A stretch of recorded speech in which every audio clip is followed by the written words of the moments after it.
people like to say that rejection marks the end of a story. They teach us that once someone casts us aside, studies everything supposedly wrong with us, and decides we have no value, the proper response is to fade quietly into the darkness. Fairy tales insist that genuine love defeats every obstacle. They tell us mates are chosen by destiny and that a bond between two souls cannot be broken by anything as ordinary as the limits of the body. Those beautiful stories leave out an uglier truth. Sometimes the mate the universe allegedly selected for you will stand in front of an entire pack and call your womb a graveyard. He will describe your body as a failure and make you feel smaller than nothing because you cannot give him the single thing he believes matters most. When that moment comes, the bond does not simply disappear. It breaks inside you like a dry bone. Your soul seems to bleed in a way that ought to kill you, yet somehow it does not, and that is when you discover the lesson no fairy tale ever bothers to mention. The rejection itself is not always the cruelest part.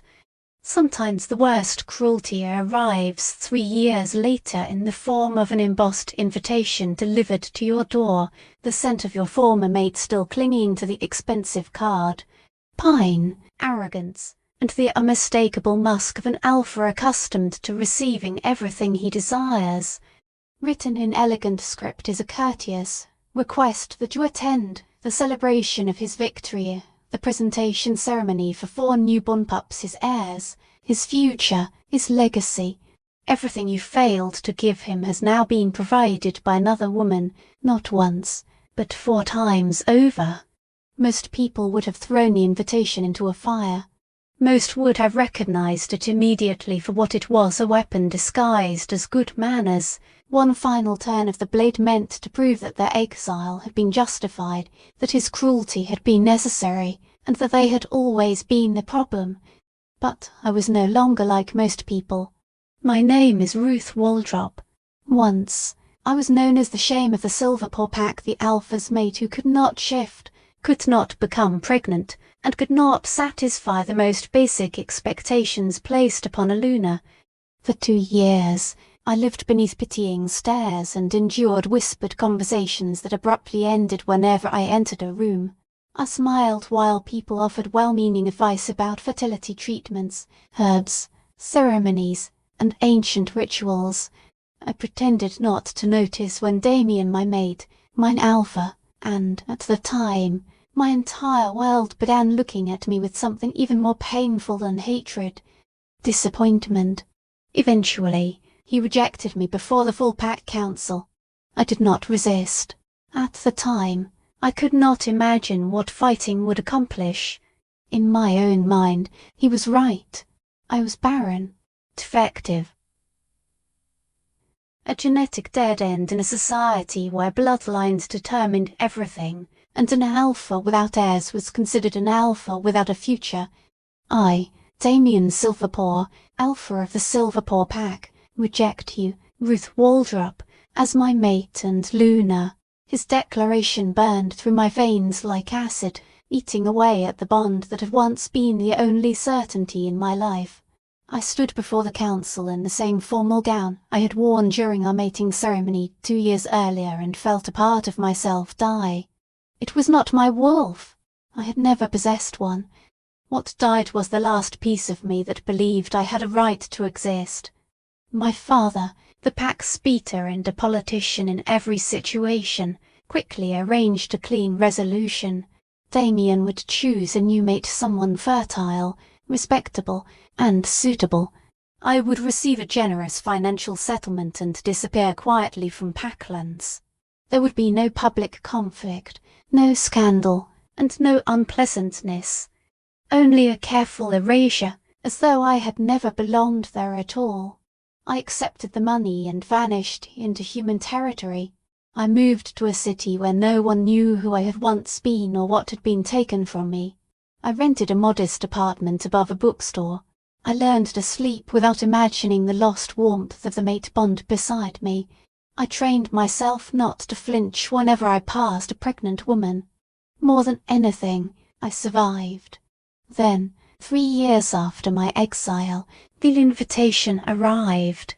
Alpha Damien Silverpaw and Luna, Rebecca Fairmont cordially requested my presence at the presentation ceremony for their children Aidan, Ara, Finn, and Isla Silverpaw. 4 heirs to the Silverpaw pack. Not 1 pup, but 4. 2 boys and 2 girls. A flawless litter and a genetic triumph that would preserve the Silverpaw line for generations. It was the sort of blessing Alphas dreamed about and neighbouring packs envied. Everything I had been unable to give Damien, multiplied by 4. There was no handwritten message inside the envelope. None was necessary. The meaning could not have been clearer. Look at what I have now. Look at what you could never become. Come and see your inadequacy given flesh. I should have discarded it. I should have laughed at the childish attempt to wound me and continued living the quiet life I had built. Instead, I informed my landlady that I would be away for a week. I packed a bag and hired a car to take me back to Packlands, to the place that had swallowed me, broken me, and thrown me away. I was going back to face the man who had once destroyed me. Damien had made one serious mistake in planning his revenge. He believed I was still the shattered young woman he had rejected. He remembered the girl who accepted every insult, disappointment, and casual act of cruelty because she thought she deserved them. He remembered the woman who fled Packlands humiliated and grateful simply to have escaped with her life. He had no idea what 3 years of exile had done to me. My transformation had nothing to do with shifting, bloodlines, or the wolf I would never possess. Damien did not know about the 4 children who now called me Mom, not because I had given birth to them, but because I had chosen them. They were 4 powerful young shifters abandoned by their birth packs for reasons that had nothing to do with their value and everything to do with fear, politics, prejudice, and the same effortless cruelty that had nearly ruined me. They had been orphans, outcasts, and unwanted children. They remained unwanted only until I wanted them. Damien also did not know that alpha blood flowed through every one of them, bloodlines older, purer, and more powerful than anything the Silverpaw family could claim. During those 3 years, I had not spent my time drowning in self-pity. I had created something people like him believed impossible. A family formed not by biology or fate, but by conscious, fearless choice. And when I entered his precious ceremony, I would not be entering alone. The car crossed into Silverpaw territory while the sun sank toward the horizon, staining the sky with gold and deep red. I felt the protective wards ripple around us as we passed through them, the familiar prickle of pack magic identifying unfamiliar visitors. Long ago, those wards had welcomed me as Luna. Now they recognized me as a possible threat. Good. 4 sets of eyes watched me from the back seat, each carrying a different mixture of worry and excitement. "Are you certain about this, Mom?" The question came from Regina, my oldest, who was 15. His obsidian eyes an unmistakable sign of the ancient nightshade bloodline studied me with an intensity that unsettled most adults. He was already more than 6 feet tall. His alpha presence was so powerful that he constantly had to restrain it to avoid provoking weaker wolves into instinctive challenges. I met his gaze in the rearview mirror and smiled. "Are you?" "Absolutely," Lyric answered before he could. At 12, she was almost wild with anticipation. Her copper-coloured hair caught the dying sunlight, and her amber eyes, inherited from the equally ancient gold-pressed line, shone with mischief. "I want to see his face when all of us walk through that door." "Watch your language," I said gently, though the reprimand lacked conviction. "She was not wrong. He invited you because he wants to embarrass you," Ezra added. 13 years old and always the quietest observer among us, he watched the scenery slide past the window through rare silver eyes, the mark of the moonborn bloodline. "He is going to receive a very different result." Thalia, the youngest at 9, remained silent.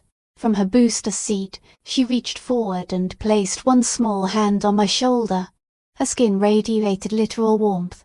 She carried in Berfell blood the heritage of the firewolves nearly extinct after being hunted almost to destruction 2 generations earlier. These were my children, not born from my body, but held in my heart. 4 alpha heirs, just not the heirs Damien expected me to bring. When the car entered the circular drive before the pack house, my breath caught despite every attempt to remain composed. 3 years had passed, yet the place looked almost untouched. The vast stone mansion still rose behind its tall windows. The gardens remained perfectly maintained. In the centre of the drive, the old fountain still displayed carved wolves trapped forever in the act of hunting. Once, I had believed this would be my permanent home. For 2 years, I walked those corridors as Luna. I imagined raising children there and growing old within those rooms. Then the house became a prison. After that, it became part of a painful past. Now it was only a building beautiful, cold, and filled with people who had discarded me without hesitation. "Non," Regina's voice brought me back. "We can still leave. We owe these people nothing." I turned and looked at my children, my true children, the ones I had chosen and who had chosen me in return. Regina, fiercely protective. Lyric, reckless and brave. Ezra, thoughtful and wise. Thalia, gentle yet filled with fire. "No," I said quietly, "we do not owe them anything. But I owe this to myself. I need to enter that house again, not as the woman they destroyed, but as the woman I became afterward. Then let's remind them what they threw away," Lyric said with a grin made almost entirely of teeth.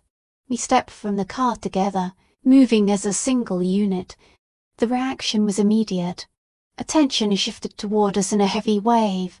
Guests were arriving in expensive vehicles, smoothing formal clothes and exchanging polite greetings. One conversation after another stopped as people recognized me. I saw Stella, once my closest friend until my rejection made me socially inconvenient. I noticed Peter Marcus before remembering that he had retired and his son Jacob now held the position. Old Mrs. Rhaenyra stood nearby, the same woman who had once promised through tears that I would surely conceive soon, as though her optimism could repair my body. Every one of them stared. They looked at me, then at the 4 children surrounding me like an honor guard. Even young, my children moved with the controlled grace of dominant wolves. Their power was obvious enough that adults instinctively opened space around us. For this occasion, I wore a dress commissioned specifically for my return. Midnight blue silk followed every line of my body, and the neckline was daring without becoming improper. My dark hair, which I had once kept long because Damien preferred it that way, had been cut into a sleek bob ending at my jaw. 3-inch heels gave me height and made my legs appear endless. I looked nothing like the broken woman who had fled Packlands 3 years earlier. I looked like a woman who had already won. Chapter 1. The Gauntlet. The open doors of the pack house resembled chores waiting to close around me. At the foot of the stone staircase, I stop and allow myself one brief moment to absorb the enormity of what I am doing. My heart beats hard against my ribs, not because I intend to run, but because returning to a place that once pronounced me worthless feels almost impossibly bold. Every survival instinct I developed during my 2 years as Luna urges me to turn back. It remembers the scrutiny, the whispered criticism, and the cruelty that always hid behind polite expressions. It wants me to retreat before those people can wound me again. But I have not returned to hide from them. A small hand slides into mine. "Non." Thalia's palm is as hot as a fever, the way it always is. She lifts her face toward me, her vivid green eyes filled with complete trust. Even as I prepare to lead her into the heart of a hostile pack, she has absolute faith that I will keep her safe. "I can hear your heart beating from here," she says. I close my fingers gently around hers. "Good." It proves I'm alive. It proves you are nervous. Ezra corrects as he steps to my other side. The entrance torches reflect in his silver eyes, turning them into pools of molten metal. There is nothing wrong with being nervous, he adds. Courage doesn't mean you aren't afraid. Lyric finishes for him, bouncing onto the first step with barely contained excitement. It means you do the terrifying thing anyway. Can we go inside now? I really want to meet the fool who thought throwing you away was a good idea. Regina takes position behind us, his presence forming a steady barrier at my back. Despite being only 15, he already understands pack hierarchy better than many adult wolves. He has possessed an alpha's instincts since birth. I recognized them the first time I saw him at the human orphanage, where the Nightshade pack had abandoned him at 8 years old for supposedly being too aggressive. Too aggressive. As though an alpha pup could naturally be anything else. Stay together, Regina says, his deepening voice already carrying the low resonance of a grown male. And remember, we are not here to begin a fight. We are only here to end one. If somebody else begins it, Lyric adds cheerfully. Lyric. What? I am being truthful. In spite of everything, a smile pulls at my mouth. This is the truth Damien and the Silverpaw pack never understood.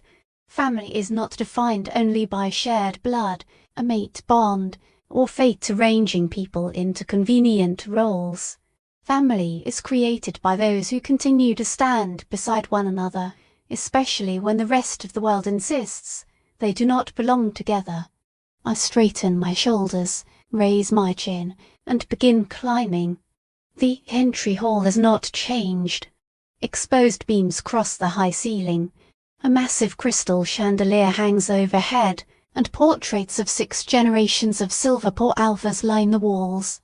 Pine, polished wood, and the heavy scent of too many dominant wolves mingle in the air. The ceremony is still half an hour away, making this the social hour the carefully choreographed period when guests drink, display status, strengthen alliances, and voice old grudges through smiles and indirect remarks. I once dreaded gatherings like this. Every glance made me feel evaluated, and every evaluation seemed to end with the same conclusion: I was insufficient. Tonight, I cross the hall like a queen returning from banishment. The response is immediate and deeply satisfying. Conversations do not merely soften, they stop in the middle of words. Heads turn as I pass, and I can almost feel people recording every detail: the midnight blue dress, the short hair, the confidence in my stride, and above all, the 4 young wolves moving around me in natural formation. Pack wolves understand body language. The way we walk together says more than an introduction ever could. We are not 5 unrelated visitors. We are a unit, a family, a pack of our own. Ruth, a woman's shocked voice reaches me, achingly familiar. Ruth Waldrop, is that really you? I turn and find Stella standing motionless, her champagne glass suspended halfway to her mouth. She is still beautiful. She always was. Her blonde hair falls in flawless waves around her shoulders, and her designer gown probably costs more than a month of my rent. Stella has the effortless polish of someone who has never once doubted her right to occupy a room. Once, she was my closest friend. She held me when pregnancy tests repeatedly came back negative. She helped select my mating ceremony gown, and promised that nothing could ever separate us. After Damien rejected me, she sent one message. I'm so sorry, but I can't be associated with this situation. I hope you understand. I had understood perfectly. Hello, Stella. My tone remains courteous and calm. It's good to see you. She blinks several times, apparently unsettled by the fact that I am neither weeping nor ashamed. We didn't believe you would actually attend. When the invitation was sent, everyone thought it was only a formality. We assumed you would have enough sense to... Her voice fades as she realizes that completing the thought would be unwise. To stay away. I offer. To remain hidden. To accept that I should feel grateful for being expelled and never show my face here again. Colour rises in her cheeks. Her gaze jumps toward the children standing around me. That isn't what I meant. Who are they? My children. The answer leaves me with quiet certainty and unmistakable pride. Regina, Lyric, Ezra, and Thalia. My family. I watch confusion move across Stella's expression as she calculates the years. I left Silverpaw territory only 3 years ago, and was officially declared Barren. The oldest child beside me is clearly in his mid-teens, so none of them could possibly have come from my body. Yet they're obviously not human acquaintances or distant family members. Their controlled posture and the patient, predatory stillness with which they observe Stella identify them as wolves and powerful ones. I don't understand, she finally says. You don't need to. Regina's words cut cleanly through the tension. He takes one measured step forward. He does not completely place himself between Stella and me, but his intention is obvious. You should move aside. It is a direct command, and by ordinary pack standards, entirely improper. A teenage outsider has just instructed an adult member of the host pack to yield. Stella's eyes widen. Around us, several conversations fall silent as nearby wolves turn their attention toward the brewing confrontation. This is our first genuine test. Stella could challenge Regina's disrespect.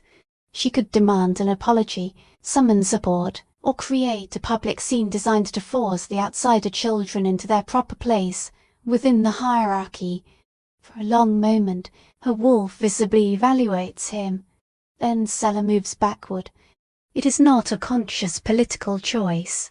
It is instinct. The animal inside her recognizes something in Regina more important than etiquette or pack rank. It understands that challenging him would be dangerous. Of course, she replies, her voice strained. I should find my mate. He'll want to know you've arrived. It truly is good to see you, Ruth. You look well. She withdraws into the crowd. Only after she is gone do I realize I had been holding my breath. 1 point for us, Lyric murmurs, smiling like a feral cat. This is not a competition, I remind her. Still, I cannot keep my own faint smile from appearing. We continue through the reception area, and the gathering divides before us like water around a rock. Some people move because they're curious. They want to know why the rejected former Luna has dared to return and who the mysterious children beside her might be. Others move because they are wary. They sense the power I brought into the house even though they cannot yet name it. We are nearing the main hall when a man's voice reaches me. My entire body locks. She should arrive at any moment. Rebecca insisted we include her. She believed it would appear gracious and demonstrate that there are no lingering resentments. There is a pause, followed by a rich, self-assured laugh completely free of regret. Between us, though, I hope she has enough dignity not to come. Her presence would make everyone uncomfortable. Damien. 3 years have passed since I last heard that voice, yet my body remembers it instantly. Some primitive part of me still attempts to respond, though the mate bond died long ago and the man speaking proved unworthy of every tear I ever shed. I round the corner and see him. Damien Silverpaw, alpha of the Silverpaw pack, looks almost exactly as he did in my memories and strangely smaller at the same time. He remains tall and broad through the shoulders, with the kind of symmetrical handsomeness that appears impressive in photographs, a defined jaw, high cheekbones, and dark hair swept back from his forehead. His expensive suit is tailored to emphasize his body. Around him stands a circle of visiting alphas, each projecting the same mixture of authority and satisfaction. He has not noticed me. He has not even sensed my return. That fact tells me how little space I truly occupied in his awareness, even during our mating. To Damien, I had never been a complete person. I was an accessory and a position waiting to be filled. Once I failed to perform that role, I ceased to matter. Then his wolf detects my children. His head snaps upward. His nostrils widen as the animal inside him reacts to several alpha-blooded youths standing within his territory. Damien searches the crowd for the source of the pressure. His gaze finds me. For one heartbeat, genuine shock strips away his practiced control. Then the surprise disappears beneath confusion, anger, or some unstable mixture of both. He excuses himself from the visiting alphas and walks toward us. Every step is deliberate. His alpha presence rolls ahead of him in a heavy wave. It is a dominance display, automatic and instinctive, intended to remind weaker wolves of their place. I have no will for him to intimidate. My children are not weak. Before I can stop him, Regina steps forward and intercepts Damien. A 15-year-old boy and a 32-year-old alpha face one another while tension snaps through the air between them. That is close enough, Regina says quietly. Damien studies him. I can almost watch the calculations moving behind his eyes. Regina is a stranger and legally still a child. On Damien's own land, he should address the ruling alpha with total deference. Yet the power radiating from the boy makes Damien's wolf hesitate. I'm afraid we have not been introduced, Damien says with deliberate control. I am Alpha Damien Silverpaw, and this is my pack house. You are Regina Waldrop.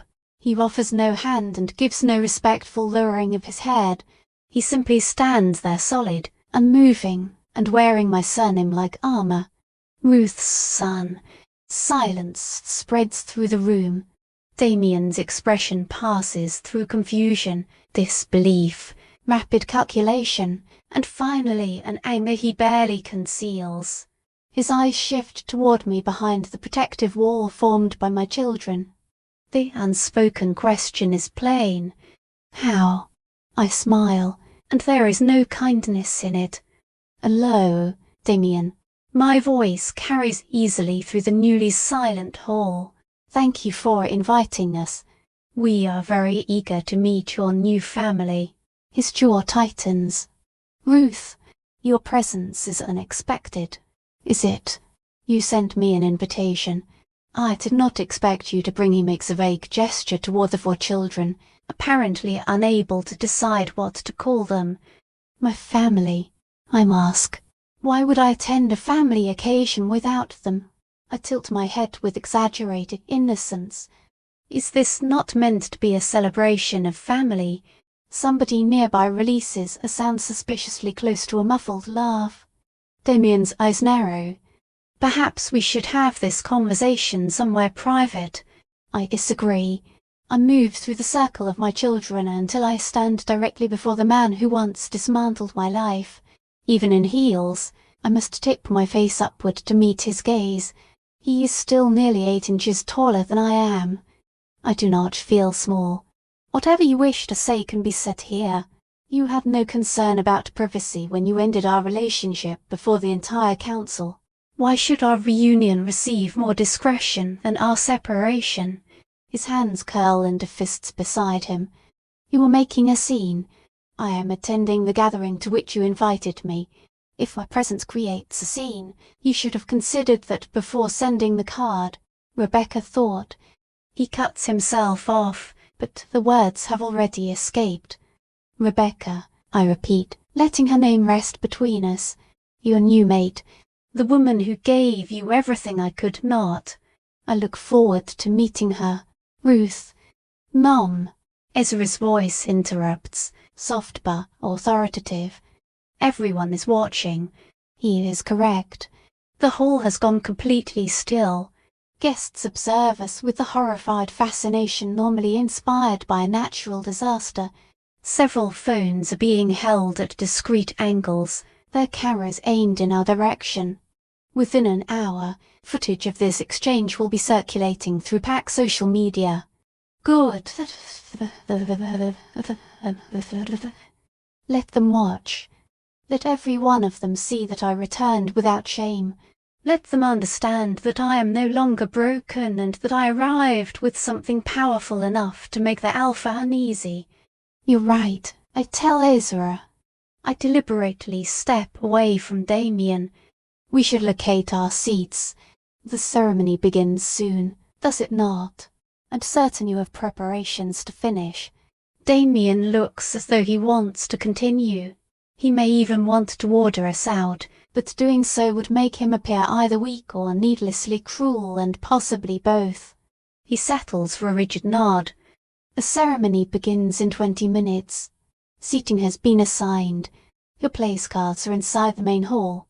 He turns and strides away, his shoulders stiff with restrained rage. As soon as he leaves, the entire room seems to breathe again. Conversations resume, though now every conversation concerns us. Whispers move through the crowd, carrying curiosity, judgment, and excited speculation. I think that went extremely well, Lyric says brightly. Thalia laughs, the sweet sound completely mismatched with the tension still vibrating through the hall. Come on, I tell them, drawing all 4 children closer. We will find our table. Whatever happens once we enter that room, we remain together. We're family, Regina says. That is all that matters, I answer. All that matters, the others repeat. The words settle around us like armour. We walk toward the main hall. I refuse to glance back at Damien or at anyone who once claimed to care for me. I refuse to let the old pain rise far enough to take hold. I am no longer the woman they cast out. I am the woman who endured, the woman who built a family from the remains of ruined dreams, the woman who entered hell in designer heels with an army walking beside her. And the ceremony Damien designed as my humiliation is about to become something very different. Chapter 2. The Ceremony of Thorns. The main hall looks as though it has been decorated inside a fever dream. White roses cover nearly every surface. They spiral around the pillars, hang from chandeliers, and rise in enormous arrangements from the tables. Their perfume is so heavy that it borders on suffocating. The intended symbolism is obvious innocence, purity, and a glorious new beginning. At the front of the room, 4 bassinets stand upon a raised platform. Each one is covered in silver silk embroidered with the silver paw crest. Behind them wait 2 elaborate chairs that would be more accurately described as thrones, reserved for Damien and his new Luna. The entire display is extravagant and unapologetically boastful. Every flower, ribbon, and polished surface seems designed to shout the same message to anyone within 50 miles. Look at everything I possess. I search the hall for our assigned table and find it almost immediately. Back row, far left corner, as distant from the platform as a person can be while still technically remaining part of the ceremony. Very discreet, Regina mutters when he follows my gaze. It's fine, I say. It is not fine. The placement is a calculated reminder of my supposed insignificance. At least we can see the exits clearly, I add. We walk to the table and discover that the rest of its occupants have also been placed there for a reason. One couple lost their pack positions after a financial scandal. An elderly widow sits alone, her alpha son having died without producing an heir. Beside her is a teenager carrying the faint scent of a rogue, probably restored to pack protection only recently after some unnamed offence. They look up as we approach. Their expressions range from open curiosity to pity they are not skilled enough to conceal. Ruth Waldrop, the widow says, peering at me through thick lenses. I remember her now, Mrs. Barren. My dear, I never imagined you would attend. How courageous of you. Courageous, as though attending an event to which I received a formal invitation is an act of heroism instead of ordinary social behaviour. Mrs. Barren, I acknowledge her with a polite nod and take my seat. My children arrange themselves around me without instruction. Regina sits to my right and Ezra to my left. Lyric and Failure occupy the remaining chairs, creating the same protective formation they have maintained since we entered the house. "It is good to see you again," I tell the widow. "And who are these delightful young people?" she asks, her eyes moving between them as she tries to determine how they are connected to me. "My children, Regina, Lyric, Ezra, and Thalia." I offer nothing further. No explanations. No defense. No attempt to make the truth easier for her to understand. Let her wonder. "Your children, Mrs. Yorin repeats, unable to hide her bewilderment. Before she can ask another question, a hush passes over the hall. Damien enters through a side doorway. Rebecca Fairmont walks beside him. She is precisely the woman I imagined, and somehow more difficult to look at than expected. Her beauty has the polished perfection of generations of carefully selected bloodlines. Her features are delicate, her bone structure flawless, and honey-blonde hair falls in soft waves past her shoulders. A pale pink silk gown gives her an almost untouchable appearance, and it likely costs more than the car parked outside. In her arms rests a bundle wrapped in white blankets. One tiny fist protrudes from the fabric. One of the pups. Everyone in the hall rises together, following the traditional gesture of respect for an Alpha and Luna. I stand as well. Remaining seated would be interpreted as a direct challenge. I do not lower my eyes. I do not bow my head. I simply watch. 3 Silverpaw members follow Damien and Rebecca, each carrying one of the remaining newborns. Their entrance has been arranged for the greatest possible impact. See how fertile she is. See how favoured this union has become. See everything the barren former Luna could never provide. When the procession reaches the platform, Damien raises one hand. Silence settles instantly. "Thank you all for joining us." His voice fills the hall, strengthened by both the room's acoustics and the authority carried in an Alpha's tone. Today is a historic day for the Silverpaw Pack. After years of uncertainty, the goddess has blessed our people with not 1, not 2, but 4 healthy heirs. The crowd erupts in celebration. I remain silent with my hands folded calmly before me. My mate, Luna Rebecca, has given me the greatest gift an Alpha could receive. Damien turns toward her. The affection in the look they exchange seems genuine enough to twist something deep inside my chest. She has secured the future of our pack and demonstrated that the goddess rewards those who are worthy. Worthy. The word strikes with the force of an open hand. My children stiffen beside me. Regina's hand begins to move toward my shoulder. "Don't," I whisper. "Not yet." Damien continues speaking about destiny, bloodlines, and the strength of the Silverpaw legacy. Rebecca remains beside him, luminous and composed, an immaculate picture of what a Luna is expected to be. The newborns are presented in order. Aidan, the eldest son. Ara, the older daughter. Finn, the younger son. And Isla, the youngest of the 4. Traditional blessings and applause follow each introduction. The pups are beautiful. I can admit that without bitterness. They appear healthy and strong, with their father's dark hair and features that will probably grow into their mother's delicacy. They represent everything I was unable to give him. After the presentations, the ceremony moves into the formal blessing ritual. Visiting Alphas and senior pack members approach the platform one by one, offering gifts, advice, and increasingly extravagant promises of alliance and support. It is tedious and self-congratulatory. Each speaker attempts to surpass the one before him.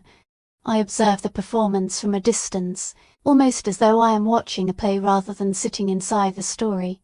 Then Damien changes the script. Before we complete the formal portion of today's ceremony, he announces, his voice adopting a carefully measured warmth. I would like to recognize a special guest. Her presence demonstrates the generosity and forgiving nature that define the Silverpaw pack. Cold spreads through my blood. Ruth Waldrop, my former mate, chose to attend despite the difficulties of our shared past. Across the crowded room, his eyes locate mine. Something in his expression makes my skin crawl. I want to thank her publicly for having the grace to accept that some unions are not meant to endure, and that the goddess's plans sometimes require people to continue along separate paths. Every face in the hall turns toward the distant corner where I have been placed. Ruth, he continues, false sympathy coating every word, I hope you can take happiness from witnessing what the goddess has provided to those who are truly compatible. I also hope you have found peace in whatever life you created after leaving us. The cruelty is expertly disguised. Damien has presented himself as a forgiving and generous alpha without once directly insulting me. At the same time, he has reminded everyone that I was rejected because I was supposedly incompatible, damaged, and unsuitable. Now he expects me to validate his version of events. I am meant to bow my head, thank him for allowing me to attend my own humiliation, and confirm that his decision was not an act of cruelty but the will of the goddess. The woman I once was would have done exactly that. Every old instinct tells me to make myself small, speak quietly, and give him nothing that could be called offensive. But that woman no longer exists. I stand slowly. The attention in the hall sharpens until it feels like a blade against my skin. My 4 children rise with me. Thank you, Alpha Damien, I say, projecting my voice clearly across the distance between us. You are correct about one thing. The plans of the goddess can surprise us. No one moves. 3 years ago, I believed my life had ended. I believed being expelled from this pack marked the conclusion of my story. I paused long enough for the words to settle into the silence. I was mistaken. It was only the beginning. I gesture toward my children. They straighten and allow the full weight of their presence to emerge. For the first time, the crowd sees them not as strange young companions but as dominant wolves carrying remarkable power. The goddess gave me something more precious than I ever imagined. No, she did not give me biological children. You were correct that my body could not do that. Damien's expression remains controlled, but uncertainty begins to appear beneath it. Instead, she brought me 4 souls who needed a mother as desperately as I needed them. Regina, Lyric, Ezra, and Thalia were abandoned by their birth packs for reasons that had nothing to do with their value and everything to do with politics, fear, and prejudice. The room listens without breathing. Every one of them carries alpha blood from a lineage older than Silverpaw by generations. I speak each name slowly. Nightshade, Goldcrest, Moonborn, Emberfell. Recognition appears first among the oldest wolves. They know enough history to understand what those names mean. Some believed those lines had disappeared or become irrelevant. I continue. They have not disappeared. They are standing here. Whispers immediately spread from table to table. Guests turn toward one another, questioning what they heard and studying the children with new caution. So thank you, Damien, for inviting us. Thank you for reminding me that a family is not created only through biology, destiny, or a mate bond. I look at each of my children before returning my gaze to him. Family is a choice. It is made by people who continue showing up for one another when the world insists they should not belong together. It is what we build from the remains of dreams that others destroyed. This time my smile is real. Congratulations on your 4 beautiful pups. I sincerely hope they give you the joy and security you wanted. More than that, I hope none of them ever learns how it feels to be declared unworthy. I sit. The silence afterward is absolute. No one seems certain whether applause would be appropriate. They cannot decide whether to admire my answer, condemn the quiet accusation at its end, or focus on the astonishing claim that I am raising 4 alpha-blooded children from ancient lines. Damien's face has become carefully expressionless. His eyes are furious. This was not how he planned the moment. I was supposed to appear diminished, humble, and grateful. Instead, I stood before his entire gathering and claimed a life more meaningful than the one he denied me. Rebecca leans toward him and whispers something. For the first time, her flawless composure shows a small fracture. Damien gives a slight shake of his head and faces the audience again. Yes. Well, he says, his voice tighter than before. Eventually, we all discover our proper paths. Let us continue the blessing ceremony. The ritual resumes, but the atmosphere has permanently changed. The guests no longer focus on the speakers. They keep looking over their shoulders at our table, studying my children and considering the implications. 4 ancient bloodlines. Not 1, but 4. All being raised by the rejected and supposedly barren former Luna. Under the table, Thalia slips her hand into mine. "Mom," she whispers, "was what you said all right?" I squeeze her fingers. It was perfect. He looks furious. Lyric says with satisfaction. He looks confused. Ezra corrects. He never believed she would answer him. No one expects Mom to fight back, Regina says, quiet pride warming his voice. That is why it works. The ceremony continues for another half-hour. More speeches follow, along with more blessings and public demonstrations of Silverpaw unity. Throughout it all, I sit calmly in the distant corner, surrounded by my children, and refuse to lower my gaze. The victory may be small, but it belongs to me. I returned to the place that broke me, and this time I did not break. I faced my former mate, his new Luna, and the perfect family they displayed before the world, and I refused to surrender my own worth. At last, the official ceremony ends. Damien announces that refreshments are waiting in the garden. Guests begin leaving their tables. Some head toward the doors, while others move to the food and drinks. An alarming number turn in our direction. "Here they come," Regina murmurs. The first person to reach us is not a hostile Silverpaw wolf, but one of the visiting alphas. He is older, with silver threaded, through dark hair and the exhausted eyes of someone who has witnessed too much. Ruth Waldrop. He extends his hand. Alpha Theodore of Clearwater Pack. We have not met, but I knew your grandfather. I accept his handshake cautiously. My grandfather, Macius Waldrop. We served together on the regional council before his death. Theodore's attention shifts openly toward my children. If even part of what you said about their ancestry is correct, I would be extremely interested in speaking with you. The Nightshade line is not your concern, Regina interrupts, his tone respectful but firm. Theodore raises one eyebrow but does not appear insulted. That is fair. Nevertheless, my offer remains. The regional council will want these claims verified. Ancient bloodlines are not merely historically interesting. Under pack law, they carry rights and protections. This is new information to me, but I keep my face neutral. I will consider speaking with you. Please do. He removes a business card from his jacket and hands it to me. My direct contact information. You may call at any time.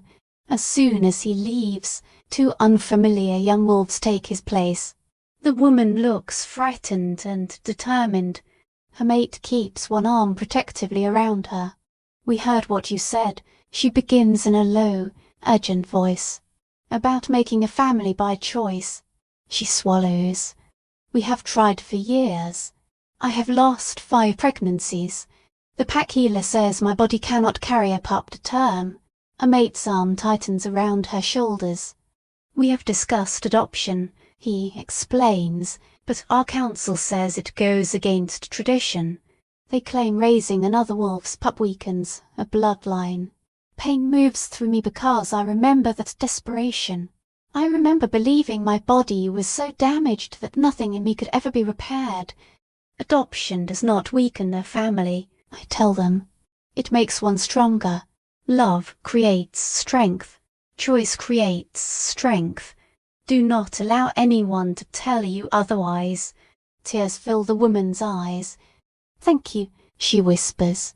We needed someone to say that. They depart, and the true flood begins. Wolf after wolf approaches. Some are curious. Some are openly suspicious. Others seek permission to believe that their own non-traditional families possess value. Every exchange becomes a small contest over the story I have told. Each conversation either strengthens it or gives someone an opportunity to tear it apart. From the platform, Damien watches everything. Rebecca has taken the pups into another room, leaving him to supervise the social gathering. His face reveals nothing, but tension surrounds him like heat. He never approaches me. He does not attempt to restart our argument or use his authority to silence me. More than anything else, that proves my words reached him. After an hour of questions, speculation, and thinly disguised threats from wolves loyal to Damien, exhaustion catches up with me. The heels have become instruments of torture. My face hurts from maintaining composure, and I want nothing more than to leave this house forever. Can we go? Thalia asks softly. I don't like this place. Everyone smells angry. Soon, I promise. Only a little longer. Before we can begin moving toward the exit, Rebecca appears. She is alone, having left the newborns in someone else's care. At close range, her beauty is even more striking. Her skin looks like porcelain, her eyes are the colour of warm honey, and her grace seems natural rather than rehearsed. She stops beside our table with a carefully unreadable expression. "Ruth," she says in a soft, polished voice, "could I speak with you privately? Every protective instinct inside me warns that this is dangerous. She is Damien's mate, the woman who gave him all the things I could not. It is difficult to imagine any version of this conversation ending well. Still, curiosity keeps me from refusing. My children remain with me. Of course." Rebecca looks toward them. Something brief moves across her expression. "Envy. I would never ask you to separate from your family." We walk to a secluded section of the garden, away from most of the guests. Cool evening air brushes my overheated skin, and the fountain's steady rush provides some protection from listeners. Rebecca takes a deep breath before speaking. "I want to apologize. That is not what I expected." "For what?" "The invitation, the ceremony, all of it." She glances back toward the hall, her feelings difficult to read. "Damien told me inviting you was an act of goodwill. He said it would demonstrate that there were no resentments. But I am not foolish. I'd understood what it really was. A display of power, I say. A way to reopen an old wound." She agrees. I study her. "Then why did you allow it?" "Because I am his mate and the Luna of this pack. Sometimes a partnership requires us to support choices we do not personally agree with." She looks directly into my eyes. "But I need you to understand that I am not cruel. Your pain gives me no pleasure." "How generous of you," I answer dryly. Rebecca flinches. "You have every reason to hate me." "I do not hate you. I barely know you." My voice softens, though only slightly. "You were not the person who rejected me. You did not stand before the pack and declare me worthless. You simply happened to possess what Damien wanted. Children, she says. Heirs, I correct. They are not necessarily the same thing." For a moment, we face one another in silence, two women linked only by a man who valued one of us enough and the other not at all. The things you said about your children's ancestry, Rebecca finally asks. Are they true? Every word? How did you find them? I consider refusing to answer. Something in her curiosity, however, feels genuine. I did not exactly find them. They found me. Or perhaps we found each other. Oh, 3 years. They came into my life one at a time. Every one of them have been discarded, I pack for reasons unrelated to their worth. I brought them home, and they gave me a reason to keep living. Rebecca's hand moves unconsciously toward her abdomen. The motion reveals what she has not said. You were pregnant again. She startles. How could you know? The way you stand, the way you keep touching your stomach. I mention her scent, though in truth no wolf could detect a pregnancy this early. Her body language is enough. How long? 6 weeks. We have not told anyone. She looks almost ashamed.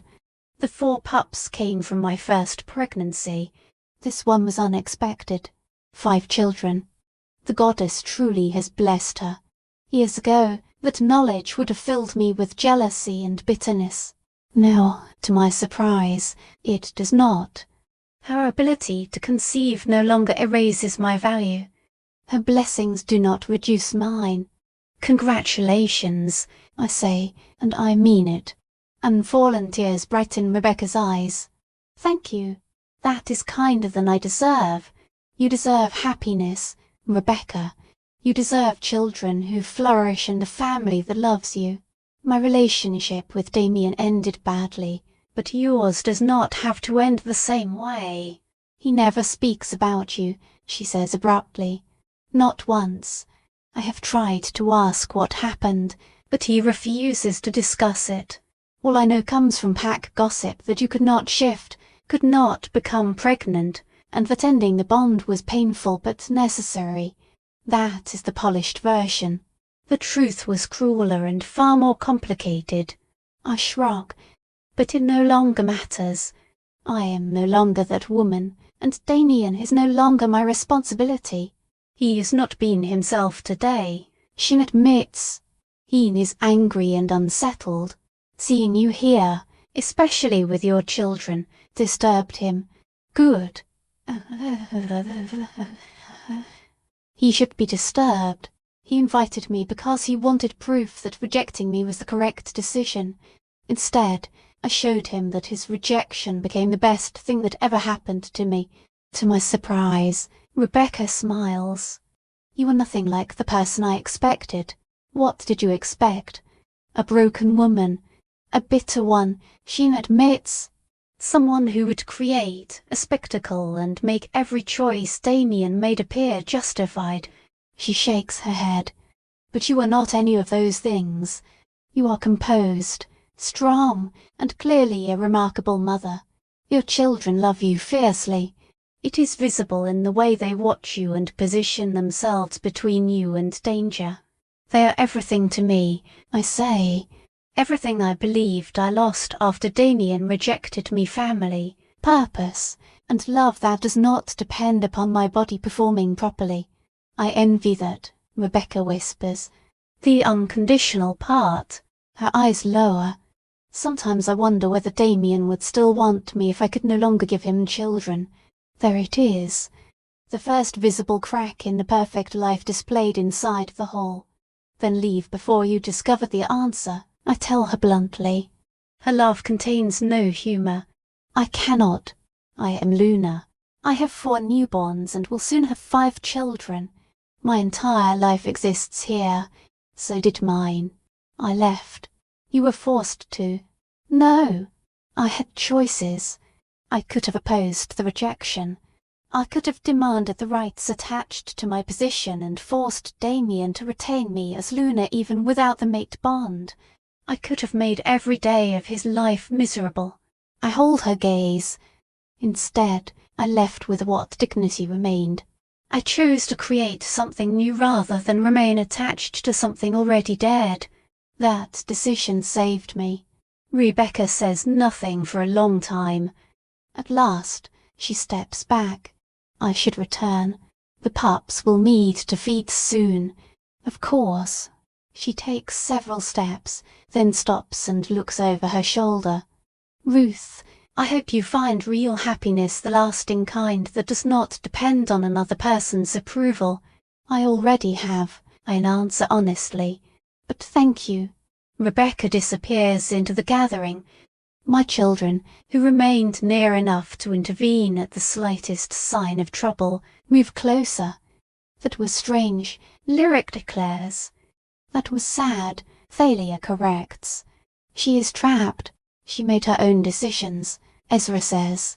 Just as Mom made hers. Regina says nothing. He simply takes my hand and gives it a gentle squeeze. Let's go home, I tell them. We cross the hall toward the exit. Several people attempt to stop us with more questions about ancient bloodlines and my relationship to the children. I answer politely when necessary, but refuse to linger. We are nearly at the front door when Damien steps into our path. Leaving already? He asks with deceptive casualness. The ceremony has ended. We offered our respects. There is no reason for us to stay. We need to discuss the claims you made about those children. They are not claims. They are facts. Ancient bloodlines have legal consequences, he says. Territorial rights. Seats on regional councils. Access to resources restricted from ordinary packs. His gaze hardens. If you fabricated this to make yourself appear important. She did not fabricate anything. Regina steps between us again. You have no authority over our family. We are not members of Silverpaw. We do not answer to you. You are standing on my territory, Damien says, as guests. As invited guests, I interrupt. You opened the door, Damien. Do not pretend to be shocked because I entered on my own terms. We stare at one another. I see the exact instant he understands he has lost. The humiliation he planned has turned against him completely. Rather than demonstrating my insignificance, he provided the stage upon which I announced my return. This is not finished, he says in a low voice. Yes, it is. It ended 3 years ago when you rejected me. Everything you have done since then is merely proof that you cannot accept one simple truth. I step closer. You no longer have the power to decide my worth. I move around him, and my children follow. Together, we leave the Silverpaw packhouse hopefully for the final time. The night air tastes like freedom. Our car waits in the drive. As we climb inside, the tension finally begins to leave my shoulders. You did it, Regina says from the back seat. You returned, faced him, and won. We won, I correct. All 5 of us. As we drive beyond Packlands, I look once into the rearview mirror. The mansion shines behind us like a beacon, still filled with celebration and self-congratulation. This time, I leave it behind without regret. It took 3 years and 4 adopted children for me to understand a truth I should have known long ago. The opposite of belonging is not exile. It is freedom. Chapter 3. The Unravelling. The journey back to the city lasts 3 hours. For the first hour, no one says a word. Each of us is trying to understand what happened at the confrontation, the ceremony, and the impossible fact that we entered hostile territory and emerged not only unharmed, but victorious. As the adrenaline leaves my body, exhaustion takes its place. It settles deep in my bones, and every so often my hands tremble against the steering wheel. Thalia is the first to break the silence. Mom, are we going to get into trouble? I glance at her through the rearview mirror. She is curled into the corner of her booster seat, her green eyes large with worry. At 9, she is the youngest of my children and the most sensitive to the emotions around her. She can read tension in a room better than wolves 3 times her age. What kind of trouble, sweetheart? That Alpha. He was angry when we left. Really angry. I felt it. She wraps her arms around herself. Heat rolls visibly from her skin in faint waves, one of the nervous habits she cannot fully control. What if he comes after us? He won't, Regina answers from the back seat. His voice is firm. He has no lawful reason to interfere with us. We are not members of Silverpaw. We have left his land, and we broke no rules. But now he knows who we are, Ezra says quietly. He knows about the bloodlines. Information like that has value, and dangerous people become more dangerous when they see something valuable. He is right. By announcing my children's ancestry before a room filled with territorial alphas and ambitious pack officials, I may have placed a target on every one of them. Ancient ancestry brings ancient privileges, access to neutral land, representation on regional councils, and possible claims to resources that modern packs have controlled for generations. I should have considered all of that before speaking. I will protect you, I tell them, making my voice sound more certain than I feel. Every one of you. That is my responsibility as your mother, and I have not failed you yet. You could not protect yourself from him, Lyric says. There is no cruelty in her tone. She is simply stating the truth as she sees it. You could not stop Damien from hurting you. How will you protect us from an entire system? The question is fair. It is also brutal. 3 years ago, hearing it would have destroyed me. After a moment, I nod. You are right. I could not prevent Damien from rejecting me. I could not stop Silverpaw from casting me aside. I could not force my body to become what they wanted. In the mirror, I meet each child's gaze. But I failed because I was trying to survive inside a system built to destroy people who do not fit its rules. So what changed? Regina asks. I stopped trying to survive in their system. I created my own. I draw a slow breath.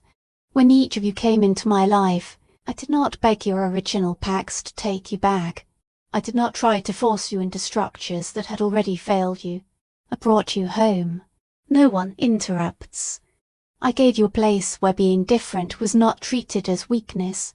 Your ancestry and your abilities were not problems to control. They were strengths to value. You made us a pack, Thalia says softly. I made us a family, I correct.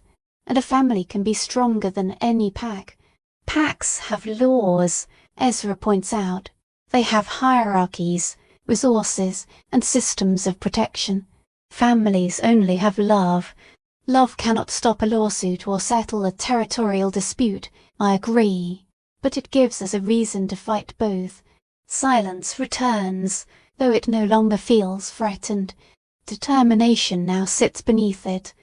By the time we reach our building, midnight is close. We live in a converted warehouse in the city's arts district. The old industrial structure has been divided into loft apartments, and ours occupies the 3rd floor. All 4 children are exhausted. Even Lyric, who usually has enough energy for 3 people, drags herself toward the stairs. Bed, I order as we climb. Every one of you. We can discuss everything tomorrow. But, Mom, Lyric begins. Bed now. I will make pancakes in the morning, and then we will talk. I promise. They complain under their breath but obey. Our loft technically has 3 bedrooms. Regina, as the oldest, has one to himself. Lyric and Thalia share the second. Ezra transformed a storage room into a private refuge and refuses to call it a bedroom. I sleep on a pull-out couch in the living area. The arrangement does not bother me. I have never required much space. Once every door is closed, I listen to the sounds of their nightly routines, the running water, toothbrushes against sinks, footsteps across wooden floors, and the groan of old bed frames. Only then do I allow myself to collapse onto the couch. My phone vibrates. 17 missed calls. 43 text messages. I scroll through them with detached disbelief. Solo, oh my goddess. Ruth, what did you do? Everyone is talking about tonight. Call me. Mrs. Yarren, my dear, you were magnificent. Please be careful. You made several powerful wolves extremely uncomfortable. Unknown number, this is Alpha Theodore Clearwater. I meant what I said about speaking with you. Contact me as soon as possible. Another unknown number, if you believe displaying those illegitimate pups gives you any standing, you are even more delusional than I remembered. D. The final message turns my blood cold. Damien located my number easily enough. I never changed it after leaving Packlands. More importantly, his insult reveals precisely how deeply I wounded his pride. Illegitimate pups. As though my children are inferior because they were not born from a recognized mate bond. As though deliberate love and conscious choice mean less than the accident of biology. I delete the message without answering. Damien wants a reaction. He wants to pull me into a conflict conducted on terms he controls. I will not give him one. Another message makes me stop. Rebecca, thank you for tonight. Thank you for being truthful and showing me what strength looks like. I will remember it. I study the words for a long time. They could be sincere gratitude. They could be a quiet warning. Perhaps they are an offering from a woman beginning to notice the cracks in her beautiful prison. I do not respond. Some messages are safer when they remain unanswered and open to interpretation. I'm about to put the phone down when it rings. The number is unfamiliar, though the area code belongs to the city. Against my instincts, I'll answer. Ruth Waldrop. A woman's voice comes through the line, precise and professional. My name is Lydia Thornwhisper. I am an attorney who specializes in pack law and ancestral bloodline rights. I attended the ceremony tonight, and I need to speak with you about your children. It is midnight. I know, and I apologize. Unfortunately, the situation is urgent. A tone leaves no room for doubt. Word about the bloodlines you announced is already spreading. Once it reaches the wrong people, you should expect legal challenges, territorial claims, and efforts to remove the children from your custody. My breath stops. They cannot do that. They can attempt it. Their argument will be that you are human-born, possess no wolf, and are therefore unqualified to raise alpha-blooded shifters. Without documented proof of the children's ancestry and immediate legal protection, such an effort might succeed. For a moment, the room seems to tilt around me. I would like to prevent that. Lydia continues.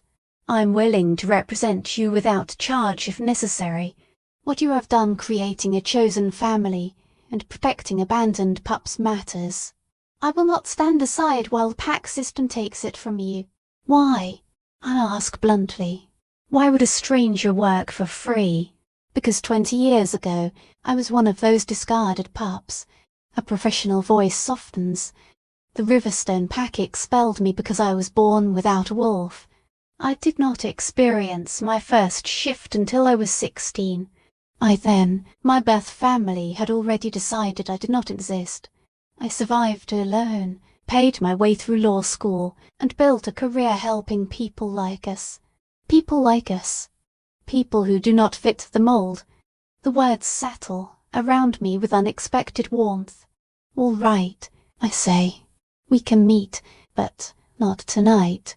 My office at 10 tomorrow morning. I will send the address.